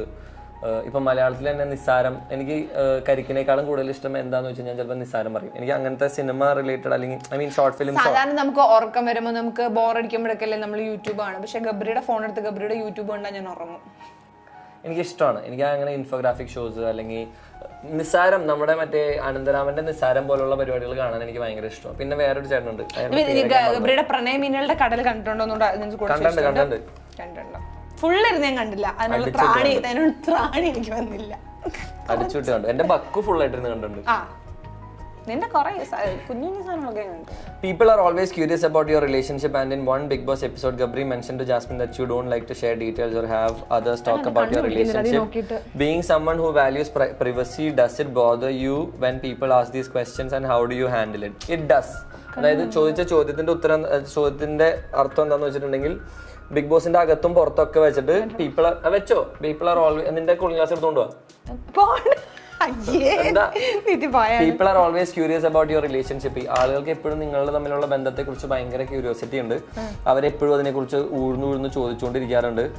അവരെപ്പോഴും ഈ പറയുന്ന കാര്യങ്ങളെ കുറിച്ച് നിങ്ങളെ ഫോഴ്സ്ഫുള്ളി നറേറ്റീവുകൾ ക്രിയേറ്റ് ചെയ്യാനൊക്കെ ശ്രമിക്കാറുണ്ട്. അപ്പോൾ ഇങ്ങനെയുള്ള കാര്യങ്ങളിൽ like being someone who values privacy, അതായത് ഗബ്രിക്ക് പ്രൈവറ്റ് ലൈഫ് ഇഷ്ടമായതുകൊണ്ട് ഇങ്ങനെയുള്ള ചോദ്യങ്ങൾ ഗബ്രീനെ ബോദർ ചെയ്യാറുണ്ടോ? Absolutely yes. അതായത് ജാസ്മിന്റെ കാര്യത്തിൽ മാത്രമല്ല, even if I have ever been in a relationship nobody new it. അതായത് ഞാൻ മുമ്പും ഞാൻ ഇപ്പോഴും ഞാൻ പറയാണ്, ഞാൻ റിലേഷൻഷിപ്പിലായിരുന്ന സമയത്തൊന്നുമല്ല ഞാൻ പറയണത്. Even if I have been in a relationship before, അല്ലെങ്കിൽ even if I have been in multiple relationship before. ഈ മൾട്ടിപ്പിൾ എന്നുള്ളത് എല്ലാം കൂടെ ഒരുമിച്ച് കലർത്തരുത്. അങ്ങനെ ആണെങ്കിൽ അതല്ല ഞാൻ ഉദ്ദേശിച്ചത്. മനസ്സിലായി. മുമ്പ് എനിക്ക് വേറെ പ്രണയങ്ങൾ അല്ലെങ്കിൽ റിലേഷൻഷിപ്സ് ഉണ്ടായിട്ടുണ്ടെങ്കിൽ പോലും ഒരാൾക്കും അത് അറിയില്ലായിരുന്നു. Very few people know, my closest circle knew. I like that private life. എന്നെ സംബന്ധിച്ച് like if there is something good keep it hidden എന്നുള്ളതാണ് എൻ്റെ concept. When it comes to your private life, when it comes to your personal life, if there is something good keep it hidden ആണ്. That is my policy. അതുകൊണ്ട് തന്നെ when people interfere in my business, I really don't like it. It bothers me. Yes. Life before Big Boss and life after Big Boss changes in your life. Recognition ആണ് the biggest change. ആളുകൾ ഏത് കാട്ടുമുക്കി പോയാലും കണ്ട് തിരിച്ചറിഞ്ഞ ആളുകൾ വരും. Which is something that I enjoy. കാരണം നമ്മൾ ഇപ്പോൾ ഒരു സിനിമയിലാണെങ്കിലും വെൻ ഇൻഫ്ലുവൻസേഴ്സ് ആണെങ്കിലും ഇൻസ്റ്റഗ്രാമിൽ എത്ര ഫോളോവേഴ്സ് ഉണ്ട്, യൂട്യൂബിൽ എത്ര റീച്ച് ഉണ്ട്, ഇതൊന്നും അല്ല എന്നെ ബോധർ ചെയ്യുന്ന കാര്യം. എന്നെ ബോധർ ചെയ്യുന്ന കാര്യം ജനറൽ ഓഡിയൻസ്, ജനറൽ പബ്ലിക്കിൽ നമ്മളൊരു റോട്ടിൽ കൂടെ നടന്നു പോകുന്ന സമയത്ത് എത്ര പേര് നമ്മൾ തിരിച്ചറിയും, എത്ര പേര് നമ്മളെ അറിയാം, സംസാരിക്കും, അല്ലെങ്കിൽ സ്നേഹത്തോടെ എത്ര പേര് നമ്മളോട് പെരുമാറും എന്നുള്ളതാണ് എന്നെ എന്താ പറയുക കൺസേൺ ചെയ്യുന്ന കാര്യം. ഞാൻ എൻ്റെ കമ്പനിയുടെ പുറത്തൊരു പ്രാവശ്യം ബിഗ് ബോസ് കഴിഞ്ഞ് കുറച്ച് നാൾ കഴിഞ്ഞ സമയത്ത് ഓഫീസിൽ എന്തോ ഒരു ആവശ്യത്തിന് ഓഫീസിൽ നിന്ന് എന്തോ ഒരു സൈൻ ചെയ്യിക്കാനായിട്ട് എസ്റ്റേറ്റ് മാനേജറിൻ്റെ റൂമിലേക്ക് പോകുന്ന സമയത്ത് I had to walk through the main road. വളരെ ചെറിയ, അതായത് ആളൂർ സ്റ്റേറ്റ് ഹൈവേ ആണ്. അത് അങ്ങനെ അത്ര ഒരുപാട് വണ്ടികൾ പോകണം, നാഷണൽ ഹൈവേ ആണ്, അങ്ങനെയൊന്നുമല്ല, നോർമൽ റോഡാണ്. നട്ടുച്ച നേരമാണ്. ഞാൻ ഇറങ്ങി നടക്കുന്ന സമയത്ത് ആ വഴി പോണ കംപ്ലീറ്റ് വണ്ടികളും എന്നെ കാണുന്ന, ഞാൻ തൊപ്പി വെച്ചിട്ടുണ്ട്, എന്നിട്ട് പോലും എന്നെ കാണുന്ന സമയത്തും എന്നെ മനസ്സിലാക്കിയിട്ട് കുറേ വണ്ടികൾ നിർത്തുന്നു, കൈ കാണിക്കുന്നു. ബസ്സിൽ കൂടെ പോണ ആൾക്കാർ ഗൗരി എന്ന് പറഞ്ഞിട്ട് കാറ്റായിരുന്നു, വണ്ടിയിൽ കാറിൽ പോണ ആളുകൾ ഇത് പറയുന്നു.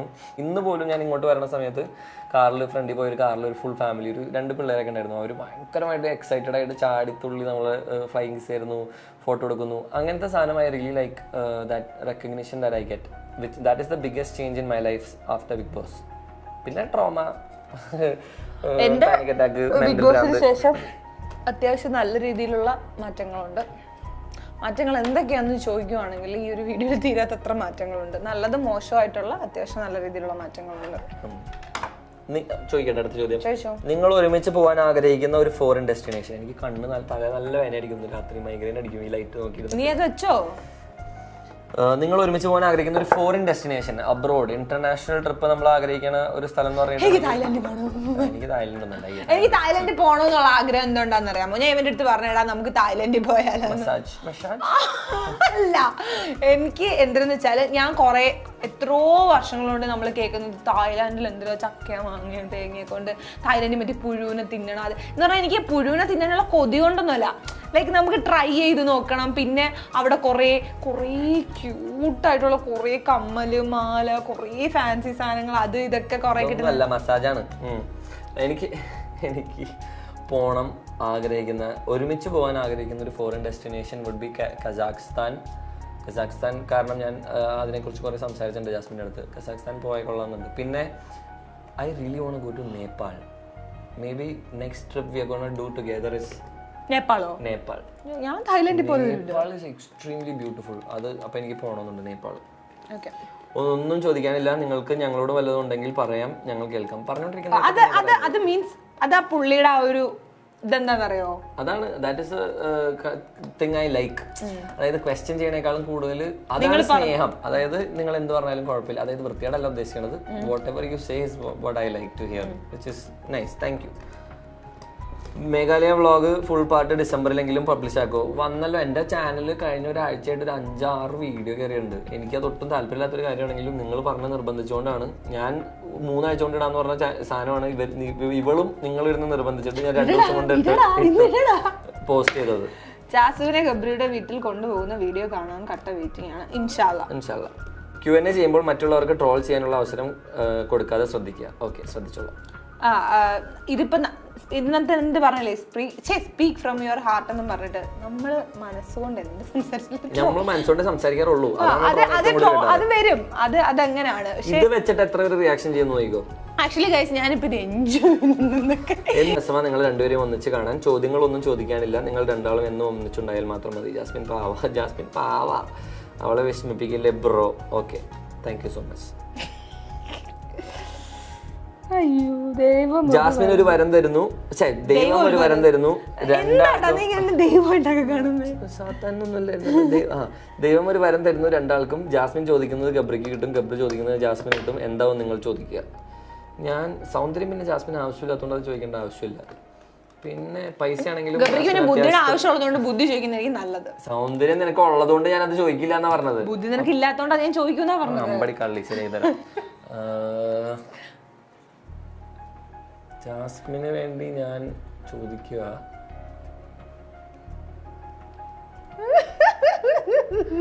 പക്ഷെ അത് പറയാനുള്ള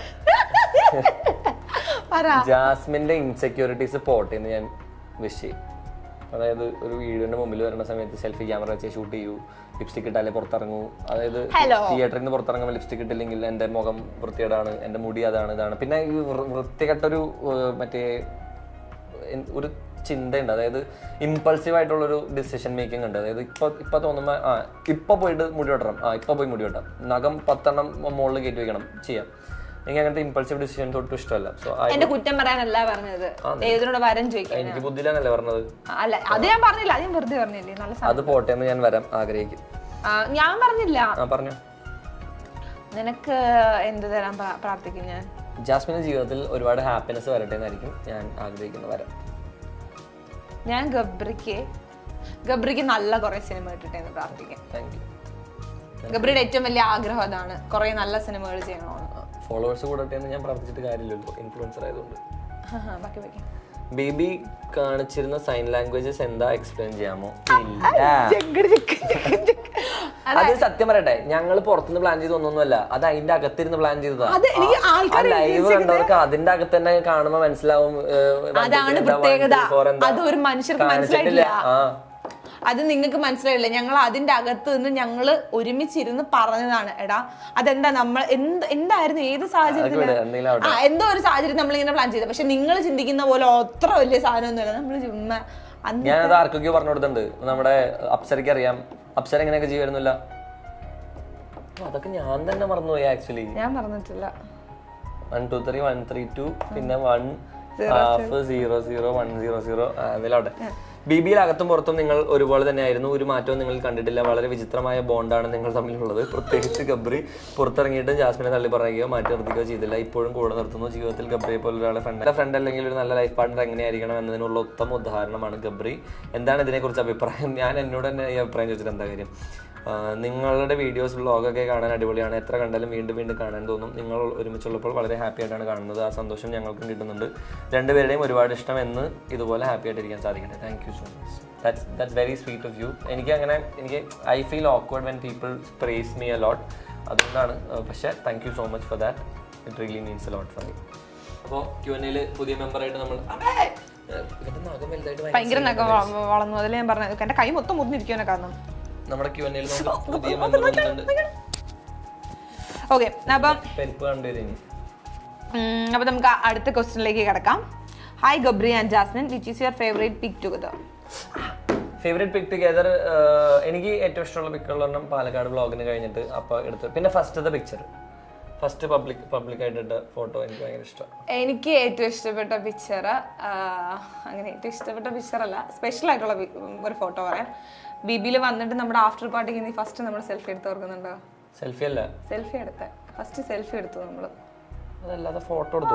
നമ്മൾ സെൽഫി എടുത്തു. ബിഗ് ബോസിന്റെ ബാക്ക്ഗ്രൗണ്ടിൽ ഒരു ഫോട്ടോ എടുത്തു. അത് നമ്മൾ എടുത്തു, പക്ഷെ അതല്ല നമ്മൾ സെൽഫി എടുത്തു. സെൽഫി എവിടെ? സെൽഫി നിന്റെ ഫോണിൽ കാണും. എന്തെങ്കിലും എനിക്ക് ഓർമ്മയില്ല സത്യം പറഞ്ഞ. Sorry guys. Can you share a moment when Gabri secretly thought she is such a gem of a person but never said it to her, and when Jas secretly thought he is such a gem of a person but never told him? Secretly thought she's Bigg ബോസിൽ വെച്ചിട്ട് ഒരു ഗെയിമിൻ്റെ ഇടയ്ക്ക് Jasmine മറ്റേ ജാൻമണിക്ക് വേണ്ടിയിട്ട്, അതായത് Abhishek S വന്നിട്ട് എന്തൊക്കെയോ പറഞ്ഞ സമയത്ത് ട്രാൻസ്ജെൻഡേഴ്സിനെ സപ്പോർട്ട് ചെയ്തുകൊണ്ട് അങ്ങനെ എന്തോ പറഞ്ഞിട്ട്, അത് നമ്മൾ ആരും എക്സ്പെക്ട് ചെയ്യാത്ത സമയത്ത് വരുന്നൊരു സാധനമാണ്. അതൊരു ഗെയിം സ്ട്രാറ്റജിക്കാൾ ഉപരി ജാസ്മിനുള്ളിൽ നിന്ന് സംസാരിച്ച പോലെ എനിക്ക് അന്ന് ഫീൽ ചെയ്തായിരുന്നു. That is something that I felt like is a gem of a person. പിന്നെ അതിൻ്റെ അകത്ത് എല്ലാവരോടും കാണിക്കുന്ന, അതായത് എത്ര ഉപദ്രവിച്ച് കഴിഞ്ഞാലും വീണ്ടും അവരുടെ അടുത്തേക്ക് വന്ന് സ്നേഹത്തോടെ നിൽക്കുന്ന, അല്ലെങ്കിൽ അവരോടൊരു ഡിസ്ക്രിമിനേഷനോ അല്ലെങ്കിൽ ഒരു ദേഷ്യമോ കാണിക്കാത്തൊരു സ്വഭാവം, which is something I really like. എനിക്ക് ഫസ്റ്റ് മൊമെന്റിൽ തന്നെ കണ്ടപ്പോൾ തന്നെ മനസ്സിലായി എനിക്ക് ഇവൻ ഭയങ്കര അടിപൊളിയാണെന്ന് തോന്നിയത്. എപ്പോഴാണ് എനിക്ക് ആക്ച്വലി ഇവന്റെ പല കാര്യങ്ങളിലും ഇവൻ അടിപൊളിയാണെന്ന് തോന്നാറുണ്ട്. പക്ഷെ എൻ്റെ ഒരു ഇതെന്താന്ന് വെച്ചാൽ, ഇവന്റെ ഒരു സാധനം എന്ന് പറഞ്ഞാൽ ഇവന്റെ മനസ്സിലുള്ളത് ഇവൻ പറയില്ല. നീ ആ ചെയ്തത് നല്ല കാര്യമെന്ന് കേട്ടോ അവൻ പറയില്ല. പക്ഷെ ഞാൻ പറയാറുണ്ട് എനിക്ക് എന്തെങ്കിലും ഇതായ താങ്ക് യു, അല്ലെങ്കിൽ നീ എനിക്ക് ആ ചെയ്തത് ഭയങ്കര സന്തോഷമായിരുന്നു എന്ന് ഞാൻ പറയാറുണ്ട്. എനിക്ക് ചില സമയങ്ങളിൽ ഞാൻ ഭയങ്കരമായിട്ട് എന്ന് പറഞ്ഞാൽ എനിക്ക് സ്വയം അറിയാം അത് എൻ്റെ കുഴപ്പമാണെന്ന് എനിക്കറിയാം. എനിക്ക് ചില സാഹചര്യങ്ങളിൽ എൻ്റെ ദേഷ്യം കൺട്രോൾ ചെയ്യാൻ എനിക്ക് പറ്റില്ല. എനിക്ക് ഭയങ്കര ദേഷ്യമാണ്. സെയിം ആണ് ഗബ്രിയുടെ സ്വഭാവവും. ചില സാഹചര്യങ്ങളിൽ ചില സമയം ഗബ്രിയുടെ ദേഷ്യം ഗബ്രിക്ക് കൺട്രോൾ ചെയ്യാൻ പറ്റില്ല. പക്ഷേ എൻ്റെ ദേഷ്യം ചില സമയത്ത് ഞാൻ ദേഷ്യപ്പെടുമ്പോൾ ഗബ്രിക്ക് ദേഷ്യം ഉണ്ടെങ്കിലും ഗബ്രി ആ ദേഷ്യം മാറ്റി വെച്ചിട്ട് എന്നെ ചിരിപ്പിക്കാൻ ശ്രമിക്കും.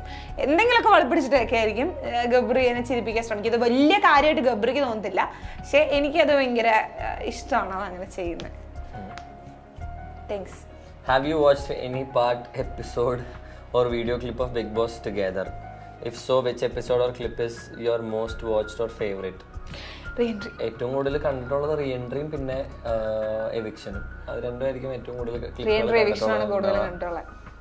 അത് രണ്ടും ഇഷ്ടമാണ്. എവിക്ഷൻ എനിക്ക് ഇഷ്ടമല്ല.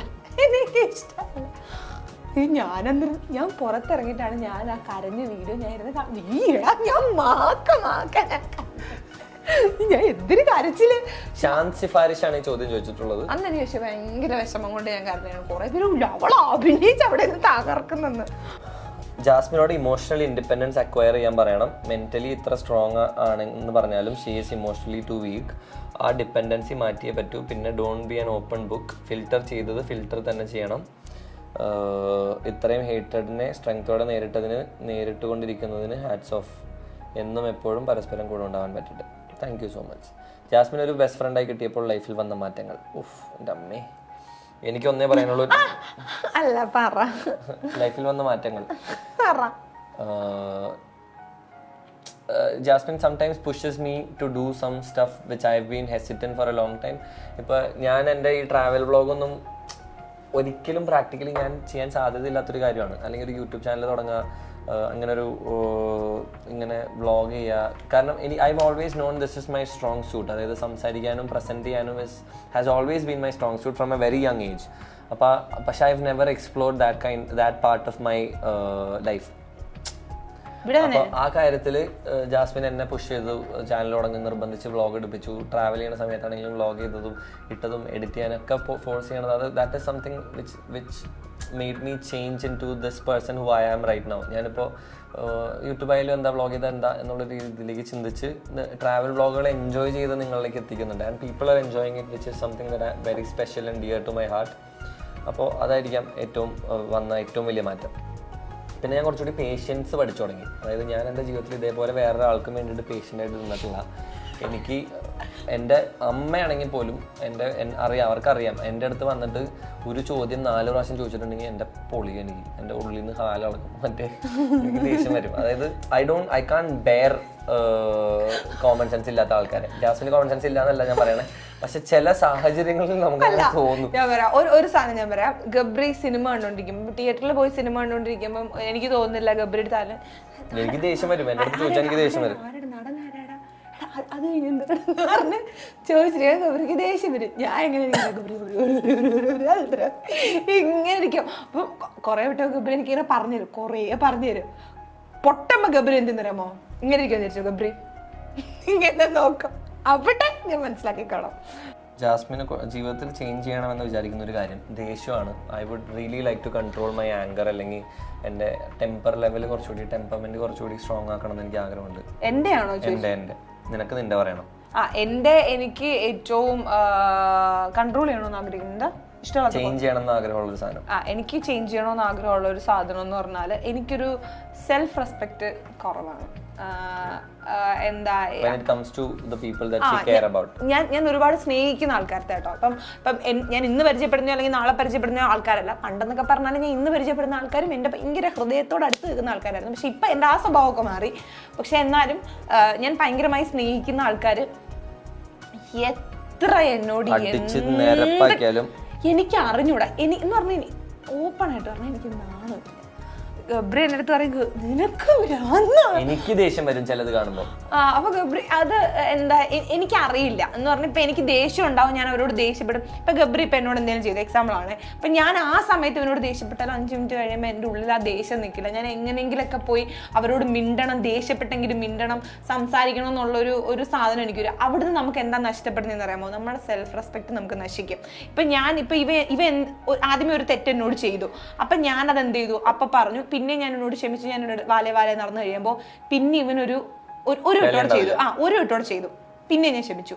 പിന്നെ ഇവൻ എന്തായെന്ന് പറയുമ്പോൾ ലൈസൻസ് ആയി എന്നോട് എന്തും ചെയ്യാമെന്നുള്ള ഒരു ലൈസൻസ് ആയി കഴിഞ്ഞു. അപ്പം അവർക്ക് അറിയാം, അവർക്ക് സെൽഫ് റെസ്പെക്റ്റ് ഒന്നുമില്ല, എന്തുകൊണ്ടെന്ന് നമുക്ക് ചെയ്യാം എന്നുള്ളൊരു സാധനം എന്നോട് ഒരുപാട് പേര് ചെയ്യാറുണ്ട്, പ്രത്യേകിച്ച് ഞാൻ സ്നേഹിക്കുന്നവർ ചെയ്യാറുണ്ട്. അപ്പം എനിക്ക് മനസ്സിലായി, കാലക്രമേണ എനിക്ക് മനസ്സിലായി, ആദ്യമൊന്നും എനിക്ക് അറിഞ്ഞിട്ടുണ്ടായിരുന്നു, കാലക്രമേണ എനിക്ക് മനസ്സിലായി അത് എൻ്റെ മിസ്റ്റേക്കാണ്, ഓപ്പോസിറ്റ് നിൽക്കുന്ന ആളുടെ തെറ്റല്ല. കാരണം അവർ ഒരു വട്ടം ചെയ്യുമ്പോഴും 2 വട്ടം ചെയ്യുമ്പോഴും നമുക്ക് ക്ഷമിക്കാം, പക്ഷേ ഒരുപാട് വട്ടം നമ്മൾ വിട്ടുകൊടുക്കരുത്, ക്ഷമിക്കരുത്.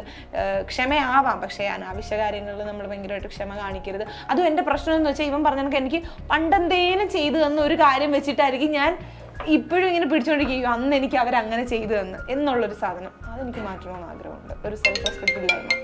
ആഫ്റ്റർ 5 years ഫിലിം ഇൻഡസ്ട്രിയിൽ എന്ത് അച്ചീവ് ചെയ്യണമെന്നാണ് ഗബ്രി ആഗ്രഹിക്കുന്നത്? ഞാൻ ആഗ്രഹിക്കുന്നത് എന്താണ്, ഓവർ ഹീറ്റിംഗ് ആണ് കാണിക്കുന്നതെന്ന് തോന്നുന്നു. ഞാൻ ആഗ്രഹിക്കുന്ന കുറേ കാര്യങ്ങളുണ്ട് actually. First of all primary motive എന്താണെന്ന് വെച്ചാൽ, പ്രൈമറി ആവശ്യം എന്താണെന്ന് വെച്ചിട്ടുണ്ടെങ്കിൽ I would like to be known as a good actor. അതായത് ഇപ്പോൾ ഫഹദ് ഫാസിലൊക്കെ പറയില്ലേ, എന്തൊക്കെ പറഞ്ഞാലും അയാളൊരു നല്ല നടനാണ്. എത്ര മോശം സിനിമയിൽ ആ നടൻ അഭിനയിച്ചു കഴിഞ്ഞാലും അയാളുടെ ഭാഗം അയാൾ ക്ലിയർ ആയിരിക്കും. അപ്പോൾ I would like to be defined by my talent more than anything. I would like to be known as a really good actor, one of the best at what I do. പിന്നെ I would like to own a production company. മലയാള സിനിമകളിൽ നല്ല സിനിമകൾ ഇപ്പം എനിക്കിപ്പോൾ പെട്ടെന്ന് പറയുന്ന സമയത്ത് ഓർമ്മ വരുന്നത് എന്താണെന്ന് വെച്ചിട്ടുണ്ടെങ്കിൽ, പൃഥ്വിരാജിൻ്റെ അടുത്തൊരു, അതായത് രാജുവേട്ടൻ്റെ അടുത്ത്, പൃഥ്വിരാജ് ഒന്നും പറയാൻ ഞാനായിട്ടില്ല, പക്ഷേ രാജുവേട്ടൻ്റെ അടുത്തൊരു 10 വർഷം കണ്ട് മുമ്പേ ഏതൊരു ഇൻ്റർവ്യൂവിൽ ഇതേപോലെ ചോദിക്കുമ്പോൾ പുള്ളി പറയുന്ന ഒരു കാര്യമാണ്, മലയാള സിനിമകളിൽ വെറൈറ്റി സിനിമകൾ ചെയ്യാൻ മലയാള സിനിമയ്ക്ക് ഉയർച്ച കൊണ്ടുവരുന്ന ഒരു നടൻ, ഒരു പ്രൊഡക്ഷൻ ഹൗസ് എന്നൊക്കെ പുള്ളി അന്ന് പറഞ്ഞ കാര്യങ്ങളൊക്കെ തന്നെയാണ് എനിക്കും ആഗ്രഹം. ഒരു I want own a production house of for myself. And then biggest is I would like to direct a dream project of mine. എനിക്ക് ഒരു സിനിമ എൻ്റെ സ്വന്തമായിട്ട് something which I dear hold, അങ്ങനത്തെ ഒരു നല്ല സ്റ്റോറി വെച്ചിട്ട് നല്ലൊരു സിനിമ ഡയറക്റ്റ് ചെയ്യാൻ, ക്യാമറ, അതായത് ബിഹൈൻഡ് ദ ക്യാമറ വർക്ക് ചെയ്യാനായിട്ടുള്ളൊരു അവസരം. And expertise in what ever I am doing. Cinematography പഠിക്കണം, കുറേ നല്ല പ്രൊഡക്ഷൻ ഹൗസുകളുടെ വർക്ക് ചെയ്യണം, കുറേ നല്ല ബിഗ് അതായത് ടാലൻറ്റുകളുണ്ടല്ലോ, അതായത് വേൾഡ് വൈഡ് ഉള്ള വലിയ ടാലൻറ്റുകളുടെ കൂടെ വർക്ക് ചെയ്യണം. ഇപ്പോൾ ലാലേട്ടനാണെങ്കിലും മമ്മൂക്കയാണെങ്കിലും അവരുടെ കൂടെയൊക്കെ ഒരു സിനിമ ചെയ്യണം. അവരുടെ എന്താ പറയുക, അങ്ങനെയുള്ള ടാലൻറ്റുകളുടെ കൂടെ സ്ക്രീൻ ഷെയർ ചെയ്യുക. എനിക്ക് ഭയങ്കര ആഗ്രഹമായിരുന്നു ഇന്നസെൻ്റേൻ്റെ കൂടെ അഭിനയിക്കണം എന്നുള്ളത്, അല്ലെങ്കിൽ നെടുമുടി വേണുചേട്ടൻ്റെ കൂടെ അഭിനയിക്കണം എന്നുള്ളത് എനിക്ക് ഭയങ്കര ആഗ്രഹമായിരുന്നു. പക്ഷേ എഡിറ്റ് എനിക്ക് ഏറ്റവും കൂടുതൽ വിഷമം വന്ന, അവർ മരിച്ചു എന്നറിഞ്ഞ സമയത്ത് എനിക്ക് ഏറ്റവും കൂടുതൽ മനസ്സിൽ വിഷമം വന്നൊരു കാര്യം, അയ്യോ മലയാള സിനിമയ്ക്ക് അങ്ങനെ ഒരു ടാലൻറ്റിനെ പോയല്ലോ. എനിക്ക് ചിലപ്പോൾ എൻ്റെ ഒരു സ്വാർത്ഥമായിട്ടുള്ള സാധനമായിരിക്കും, പക്ഷേ എനിക്ക് മനസ്സിൽ വന്നത് എനിക്ക് ആ പുള്ളിയുടെ കൂടെ ഒരു സീൻ ചെയ്യാൻ പറ്റിയില്ലല്ലോ, ഒരു സാധനം എനിക്ക് കിട്ടിയില്ലല്ലോ എന്നുള്ളതായിരുന്നു എനിക്ക് വന്ന ആദ്യത്തെ ചിന്ത. So that is the things I want achieve. Expectation വെച്ച് നമ്മളെ ഇഷ്ടപ്പെടാൻ വരുന്നവരെ പറ്റി എന്താണ് പറയാനുള്ളത്? You should never expect anything from anybody എന്നാണ് ഞാൻ വിശ്വസിക്കുന്ന ഒരു സാധനം. അത് തന്നെയാണ് ഞാൻ എൻ്റെ ജീവിതത്തിൽ ചെയ്യുകയും പ്രാവർത്തികമാക്കാൻ ശ്രമിക്കുന്ന കാര്യവും. I don't keep expectations in people. I keep expectations up to a limit where ക്വാളിറ്റിയിലുള്ളൊരു എക്സ്പെക്ടേഷൻസ് ഉണ്ടല്ലോ. അതായത് നമ്മളൊരാൾക്ക് കൊടുക്കുന്ന സാധനത്തിൻ്റെ 50% അവർ തിരിച്ച് തരുമെന്ന് നമ്മൾ എക്സ്പെക്ട് ചെയ്യും. അത് മാനുഷികമായിട്ടുള്ള സാധനമാണ്. പക്ഷെ അതല്ലാതെ ഓവർ എക്സ്പെക്ടേഷൻസ് ഒന്നുമില്ല. അവർ നമുക്ക് തരേണ്ടതിനേക്കാൾ മുകളിൽ നമുക്ക് കിട്ടും, അല്ലെങ്കിൽ അവർ അങ്ങനെ ചെയ്യും ഇങ്ങനെ ചെയ്യും, അതൊന്നും എനിക്കില്ല. ബേസിക്കായിട്ട് എന്നോട് കാണിക്കുന്ന ഡീസൻസി, റെസ്പെക്ട്, അതാണ് എൻ്റെ എക്സ്പെക്ടേഷൻ. അതിലുപരി വലിയ പണമോ പദവിയോ പൈസയോ ഈ പറയുന്ന ഒരുപാട് സ്നേഹം എനിക്ക് വേണ്ടി ചത്തു നിൽക്കും, അതൊന്നും അല്ല എക്സ്പെക്ടേഷൻസ്. നമുക്ക് തരുന്ന ബേസിക് ആയിട്ടുള്ള റെസ്പെക്റ്റും അതൊക്കെയാണ് എൻ്റെ എക്സ്പെക്ടേഷൻസ്. ഞാനും ബേസിക് ആയിട്ടുള്ള എക്സ്പെക്ടേഷൻസേ പ്രതീക്ഷിക്കാറുള്ളൂ. പക്ഷേ അങ്ങനെ എൻ്റെ അടുത്തുനിന്ന് എക്സ്പെക്ടേഷൻസ് വെച്ച് വരുന്നവരെ എനിക്ക് അത്ര വലിയ ഇഷ്ടമല്ല. അതായത് ഓവർ എക്സ്പെക്ടേഷൻസ്. എനിക്കത് അറിയില്ല കേട്ടോ, എൻ്റെ അടുത്തുനിന്ന് എക്സ്പെക്ട് ചെയ്ത് വരുന്നവർ ഏതാ അല്ലെങ്കിൽ അതേതാ ഇതേതാന്ന് തിരിച്ചറിയാനുള്ള കഴിവ് എനിക്കില്ല. ഞാൻ ഒരുപാട് കാലം കഴിഞ്ഞിട്ടായിരിക്കും മനസ്സിലാക്കുന്നത് അയ്യോ ഇതിങ്ങനെ ആയിരുന്നു അല്ലേ എന്ന്, പിന്നെയാണ് ഞാൻ മനസ്സിലാക്കുന്നത്. അതുകൊണ്ട് എനിക്കിപ്പോൾ ഭയങ്കര എന്താ പറയാ ഒരുപാട് അങ്ങനെ എക്സ്പെക്ട് ചെയ്യാനും റിയാലിറ്റി അങ്ങനെ പെട്ടെന്ന് അറിഞ്ഞുകൂടാത്തതുകൊണ്ട് തന്നെ അത് എനിക്ക് മനസ്സിലായതുകൊണ്ട് തന്നെ, പണ്ട് എനിക്കത് അറിയില്ല, ഇപ്പം എനിക്കത് അറിയാവുന്നതുകൊണ്ട് തന്നെ ഞാൻ എന്നെ തന്നെ പറഞ്ഞ് വിശ്വസിപ്പിക്കും. ആരെയും പെട്ടെന്ന് എടുത്ത് മനസ്സിലോട്ട് വെക്കരുത്, ആരോടും പെട്ടെന്ന് എടുക്കരുത്. ഇപ്പം പണ്ട് ഞാൻ ഇൻട്രോവേർട്ടാണോ എക്സ്ട്രോവേർട്ടാണോ എന്ന് എൻ്റെ ഫ്രണ്ട് സർക്കിളിനോട് ഞാൻ ഇന്ന് മിണ്ടുന്ന ഒരാളോട് ചോദിച്ചാൽ പോലും അവർ പറയും എൻ്റെ പൊന്നെ എക്സ്ട്രീം ആയിട്ടുള്ളൊരു എക്സ്ട്രോവേർട്ട് പെണ്ണാണ് ജാസ്മിൻ എന്ന്. പക്ഷെ ഇപ്പോൾ ഒരാളോട് ചോദിച്ചാൽ എന്ത് പറയും? കാരണം ഞാൻ ഒരു മനുഷ്യരോട്, ഇപ്പം ഞാൻ പുതിയതായിട്ട് കാണുന്ന ഒരു മനുഷ്യരോട് ഞാൻ പെട്ടെന്ന് മിണ്ടില്ല, ഞാൻ സംസാരിക്കില്ല. എൻ്റെ ഏറ്റവും മാക്സിമം ഞാൻ കൊടുക്കുക ഇങ്ങനെ ഒന്ന് ചിരിക്കും. എനിക്ക് അതിൽ കൂടുതലൊന്നും വരില്ല. കാരണം പഠിച്ചതാണ് ഞാൻ, ജീവിതത്തിൽ നിന്ന് പഠിച്ചതാണ്. അതുകൊണ്ട് പ്രത്യേകിച്ച് എക്സ്പെക്ടേഷനും ഇല്ല. എന്തുവാടാ എടാ മൂത്രം ഒഴിച്ച് ഇല്ല, മൂത്രം ഒഴിച്ചല്ലാതെ വേർത്തതാ. എന്റെ കൈമത്തെ വേർപ്പാവന്റെ മേത്ത് പിടിച്ചതാ ചൂട്. ഭയങ്കരമായിട്ട് എക്സ്പെക്ടേഷനും ഇല്ല, ഭയങ്കരമായിട്ട് ഒന്നുമില്ല, വലിയ പ്രശ്നമൊന്നുമില്ല. ബേസിക് എക്സ്പെക്ടേഷൻ ഉണ്ടായിരുന്നു, ഇപ്പൊ അത് വലിയ കാര്യമായിട്ടില്ല. നിങ്ങൾ ഇത് ഞങ്ങളിങ്ങനെ കുഞ്ഞിനെ പിടിക്കുന്നത് അല്ലെങ്കിൽ ഇങ്ങനെയൊക്കെ പറയുന്നത്, നമ്മളിത് ഭയങ്കര പ്രോപ്പറായിട്ടിരുന്ന് ഇങ്ങനെ ഇരുന്ന് ഉള്ള ഒരു Q&A അല്ല കേട്ടോ. നോർമലി നമ്മൾ സംസാരിച്ചോണ്ട് നമ്മളതിലൂടെ സംസാരിച്ചോണ്ടിരിക്കുന്ന ഒരു Q&A. ബാക്കി പറഞ്ഞു. എന്തിനാണ് നിങ്ങൾ ഏറ്റവും കൂടുതൽ അടി പിടിക്കുന്നത്? ഒരു കാര്യമില്ല, എന്തെങ്കിലും കാര്യമുള്ള കാര്യത്തിൽ. ഇപ്പൊ ഞാനൊരു കാര്യം പറഞ്ഞുതരാം. ഈ ദേ ഇരിക്കുന്ന ക്യാമറയുടെ ക്യാപ്പ് ഇങ്ങോട്ട് വെച്ചു, അല്ലെ നീ ഇങ്ങോട്ട് വേടാ, നീ ഇവിടെ ഇപ്പുറത്ത് എന്തിനാ ഇപ്പൊ ഇവിടെ വെച്ചേ, ഇവിടെ ഇരുന്നാ മതി. ഇങ്ങനത്തെ ഭയങ്കര സില്ലി ആയിട്ടുള്ള കാര്യം. അപ്പൊ ഗബ്രി എന്റെ അടുത്ത് പറയാം, ജാസ്മിൻ അത് അവിടെ ഇരുന്നോട്ടെ. പിന്നെ ഞാൻ അപ്പൊ തുടങ്ങിയോള് എന്ന് പറഞ്ഞ അവൻ തുടങ്ങും. ഇങ്ങനെ സില്ലി ആയിട്ടൊരു കാര്യത്തിൽ നിന്ന് ഇങ്ങനെ വെച്ച് വെള്ളം ഞങ്ങൾ അടി ഉണ്ടാക്കുന്ന കണ്ട എന്റെ മോനെ. ഒരു കാര്യമില്ലാത്ത കാര്യത്തിനായിരിക്കും എങ്ങനെ അടി ഉണ്ടാക്കുന്നെന്ന് പറ. എന്തിനാ എടാ നമ്മളൊരു അടി ഉണ്ടാക്കിയാൽ അത് ഏത് തലം വരെ പോകും? അതും ഭയങ്കര ലെവലിലേക്ക് പോകും. ഞങ്ങൾ അടി ഉണ്ടാക്കി നമ്മളെ മൂന്നാമതൊരാൾ കാണുവാണെങ്കിൽ അവര് വിചാരിക്കും ഒന്ന് പ്രാന്താന്ന് വിചാരിക്കും. ഇത്രയും ടോക്സിക് ആയിട്ടുള്ള രണ്ടുപേരും ഭൂമിയിൽ ഉണ്ടാവില്ല എന്നൊക്കെ തോന്നും. ഞാൻ കൈ കിട്ടാൻ അതും പിന്നെ വിചാരിക്കും നമ്മളിനി ഒരു കാലത്തും ഗബ്രിയും ജാസ്മിനും മിണ്ടില്ല, അവരുടെ ബന്ധം ഇവിടെ അവസാനിച്ചു, ഇനി അവര് മിണ്ടില്ല, സംസാരിക്കില്ല. എല്ലാ തരത്തിലുള്ള അവരുടെ വെള്ളത്തിന്റെ ശബ്ദം കേൾക്കൂടാ. പറഞ്ഞോ. എല്ലാ തരത്തിലുള്ള വെള്ളത്തിന്റെ ശബ്ദം കേൾക്കൂടാ. പറഞ്ഞോ. അതല്ല ഞാൻ പോയി കൈ കഴുകി. പറഞ്ഞോ. എല്ലാ തരത്തിലുള്ള അവരുടെ ബന്ധം ഇവിടെ അവസാനിക്കും. അവര് തമ്മി തല്ലി പിരിഞ്ഞു എന്ന് കരുതും. എങ്ങനെയും കറങ്ങിത്തിരിഞ്ഞ് അവര് തന്നെ പിറ്റേ ദിവസം അവർക്ക് നാണാവും. ഞങ്ങള് തമ്മിൽ ആദ്യമൊക്കെ വഴക്കുണ്ടാക്കാൻ നേരത്ത് ഞങ്ങളുടെ രണ്ടുപേരും കോമൺ ഫ്രണ്ട് ആണ് കെസി അനുപമ. അവര് ഞങ്ങൾ തമ്മിലുള്ള വഴക്ക് ആദ്യമൊക്കെ കാണാൻ നേരത്ത് അവരിങ്ങനെ ഗബ്രി ജാസ്മിന് വഴക്ക ഗബ്രി ഇത് പറഞ്ഞ് പിറ്റേ ദിവസം അവര് നോക്കാൻ നേരത്ത് ഞങ്ങൾ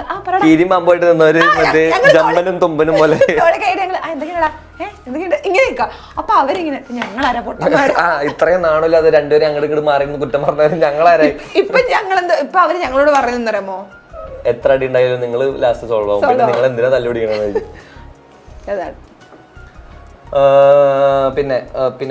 പിന്നെ ഗബ്രിയുടെ ബർത്ത്ഡേ അടിപൊളിയാക്കാൻ ജാസ്മിൻ പ്ലാൻ ചെയ്യുന്നുണ്ടോ? ഞാൻ പ്ലാൻ ചെയ്യുന്നു. ഗോഡ് എന്താ പറയാ, ദൈവം നിശ്ചയിച്ചിട്ടുണ്ടെങ്കിൽ നോക്കാം. അല്ല ബർത്ത്ഡേ വരെയൊക്കെ നമ്മളെല്ലാവരും ജീവിച്ചിരുന്നോളണം നിർബന്ധം. നിന്റെ അടുത്ത് 100 വട്ടം ഇവ വാ തുറന്ന ഇവന്റെ ഇമ്മാതിരി വർത്താനമാണ്. ഞാൻ ഓരോ ദിവസവും കിടന്നുറങ്ങുമ്പോഴും ഇന്ന് ഞാൻ അത് നാഴേക്ക് 40 വട്ടം പറയണമെന്നില്ല, അത് പറയണമെന്നില്ല. 10 വട്ടം പറയുമ്പോ അടുത്ത എന്തോ കാര്യമായിട്ട് എന്തോ പറയാനുണ്ട്. അതാണ് ഇപ്പൊ ഇങ്ങനെ. What is the funniest misunderstanding you've had? Funniest misunderstanding you've had? അങ്ങനെ ഞങ്ങൾ ഇവൾക്ക് ഭയങ്കര ബുദ്ധി ഉണ്ടെന്നുള്ളൊരു മിസ്അണ്ടർസ്റ്റാൻഡിങ് എനിക്ക് ഉണ്ടായിരുന്നു ബിഗ് ബോസിന്റെ അകത്ത് വെച്ചിട്ട്. പക്ഷെ അത് കുറച്ച് ഫണ്ണി ആയിരുന്നു. അടിക്കാനുള്ള അത് പ്രതീക്ഷിക്കാത്തൊരു അടി ആയതുകൊണ്ട് അതിനെ ബ്രേക്ക് ചെയ്യാനുള്ള ഒരു സാധനം പെട്ടെന്ന് മൈൻഡിലോട്ട്. ഞങ്ങൾ തമ്മിൽ അങ്ങനെ ഒരു ഫണ്ണിയസ്റ്റ് മിസ്അണ്ടർസ്റ്റാൻഡ് ഉണ്ടാവില്ല. മിസ്അണ്ടർസ്റ്റാൻഡ് ഉണ്ടായിട്ടുണ്ടെങ്കിൽ മിസ് ഉണ്ടായിട്ടുണ്ടെങ്കിൽ അതൊരിക്കലും ഫണ്ണി ആവില്ല. ഞങ്ങൾ വഴക്കുണ്ടാക്കി അലമ്പാക്കും. Who wins the arguments? Always Jasmine ആണ് ആർഗ്യുമെന്റ്സ് ജയിക്കുക. കാരണം ഞാൻ അവസാനം വിട്ടുകൊടുക്കും. എന്റെ പൊന്നേ, ഞാൻ ഗബ്രിയെ പരിചയപ്പെടുന്നതിന് മുൻപ് വരെ എനിക്കൊരു ധാരണ ഉണ്ടായിരുന്നു എനിക്ക് ഒരാളോട് സംസാരിച്ച് നിൽക്കാനുള്ള കഴിവുണ്ടെന്ന്. സത്യമായും എനിക്കൊരു ധാരണ ഉണ്ടായിരുന്നു. അതെന്റെ ഫ്രണ്ട്സും എന്നോട് പറഞ്ഞിട്ടുണ്ട്, ജാസ്മിനെ നിന്നെ എവിടെ കൊണ്ടിട്ടാലും നിനക്ക് നാക്കുണ്ടെങ്കിൽ നീ എന്ത് ചെയ്യും, സംസാരിച്ച് നീ പിടിച്ചിരിക്കും. വീട്ടുകാരും പറഞ്ഞിട്ടുണ്ട് നിന്റെ നാക്കിലായിരുന്നേ പൊന്നുമോളെ നീ എങ്ങനെ ജീവിച്ചേനെന്ന്. പക്ഷെ ഇവനെ എന്ന് പരിചയപ്പെട്ടു അന്ന് എനിക്ക് മനസ്സിലായി എന്റെ നാക്കിന്റെ 40 ഇരട്ടിയാണ് ഇവന്റെ നാക്ക്.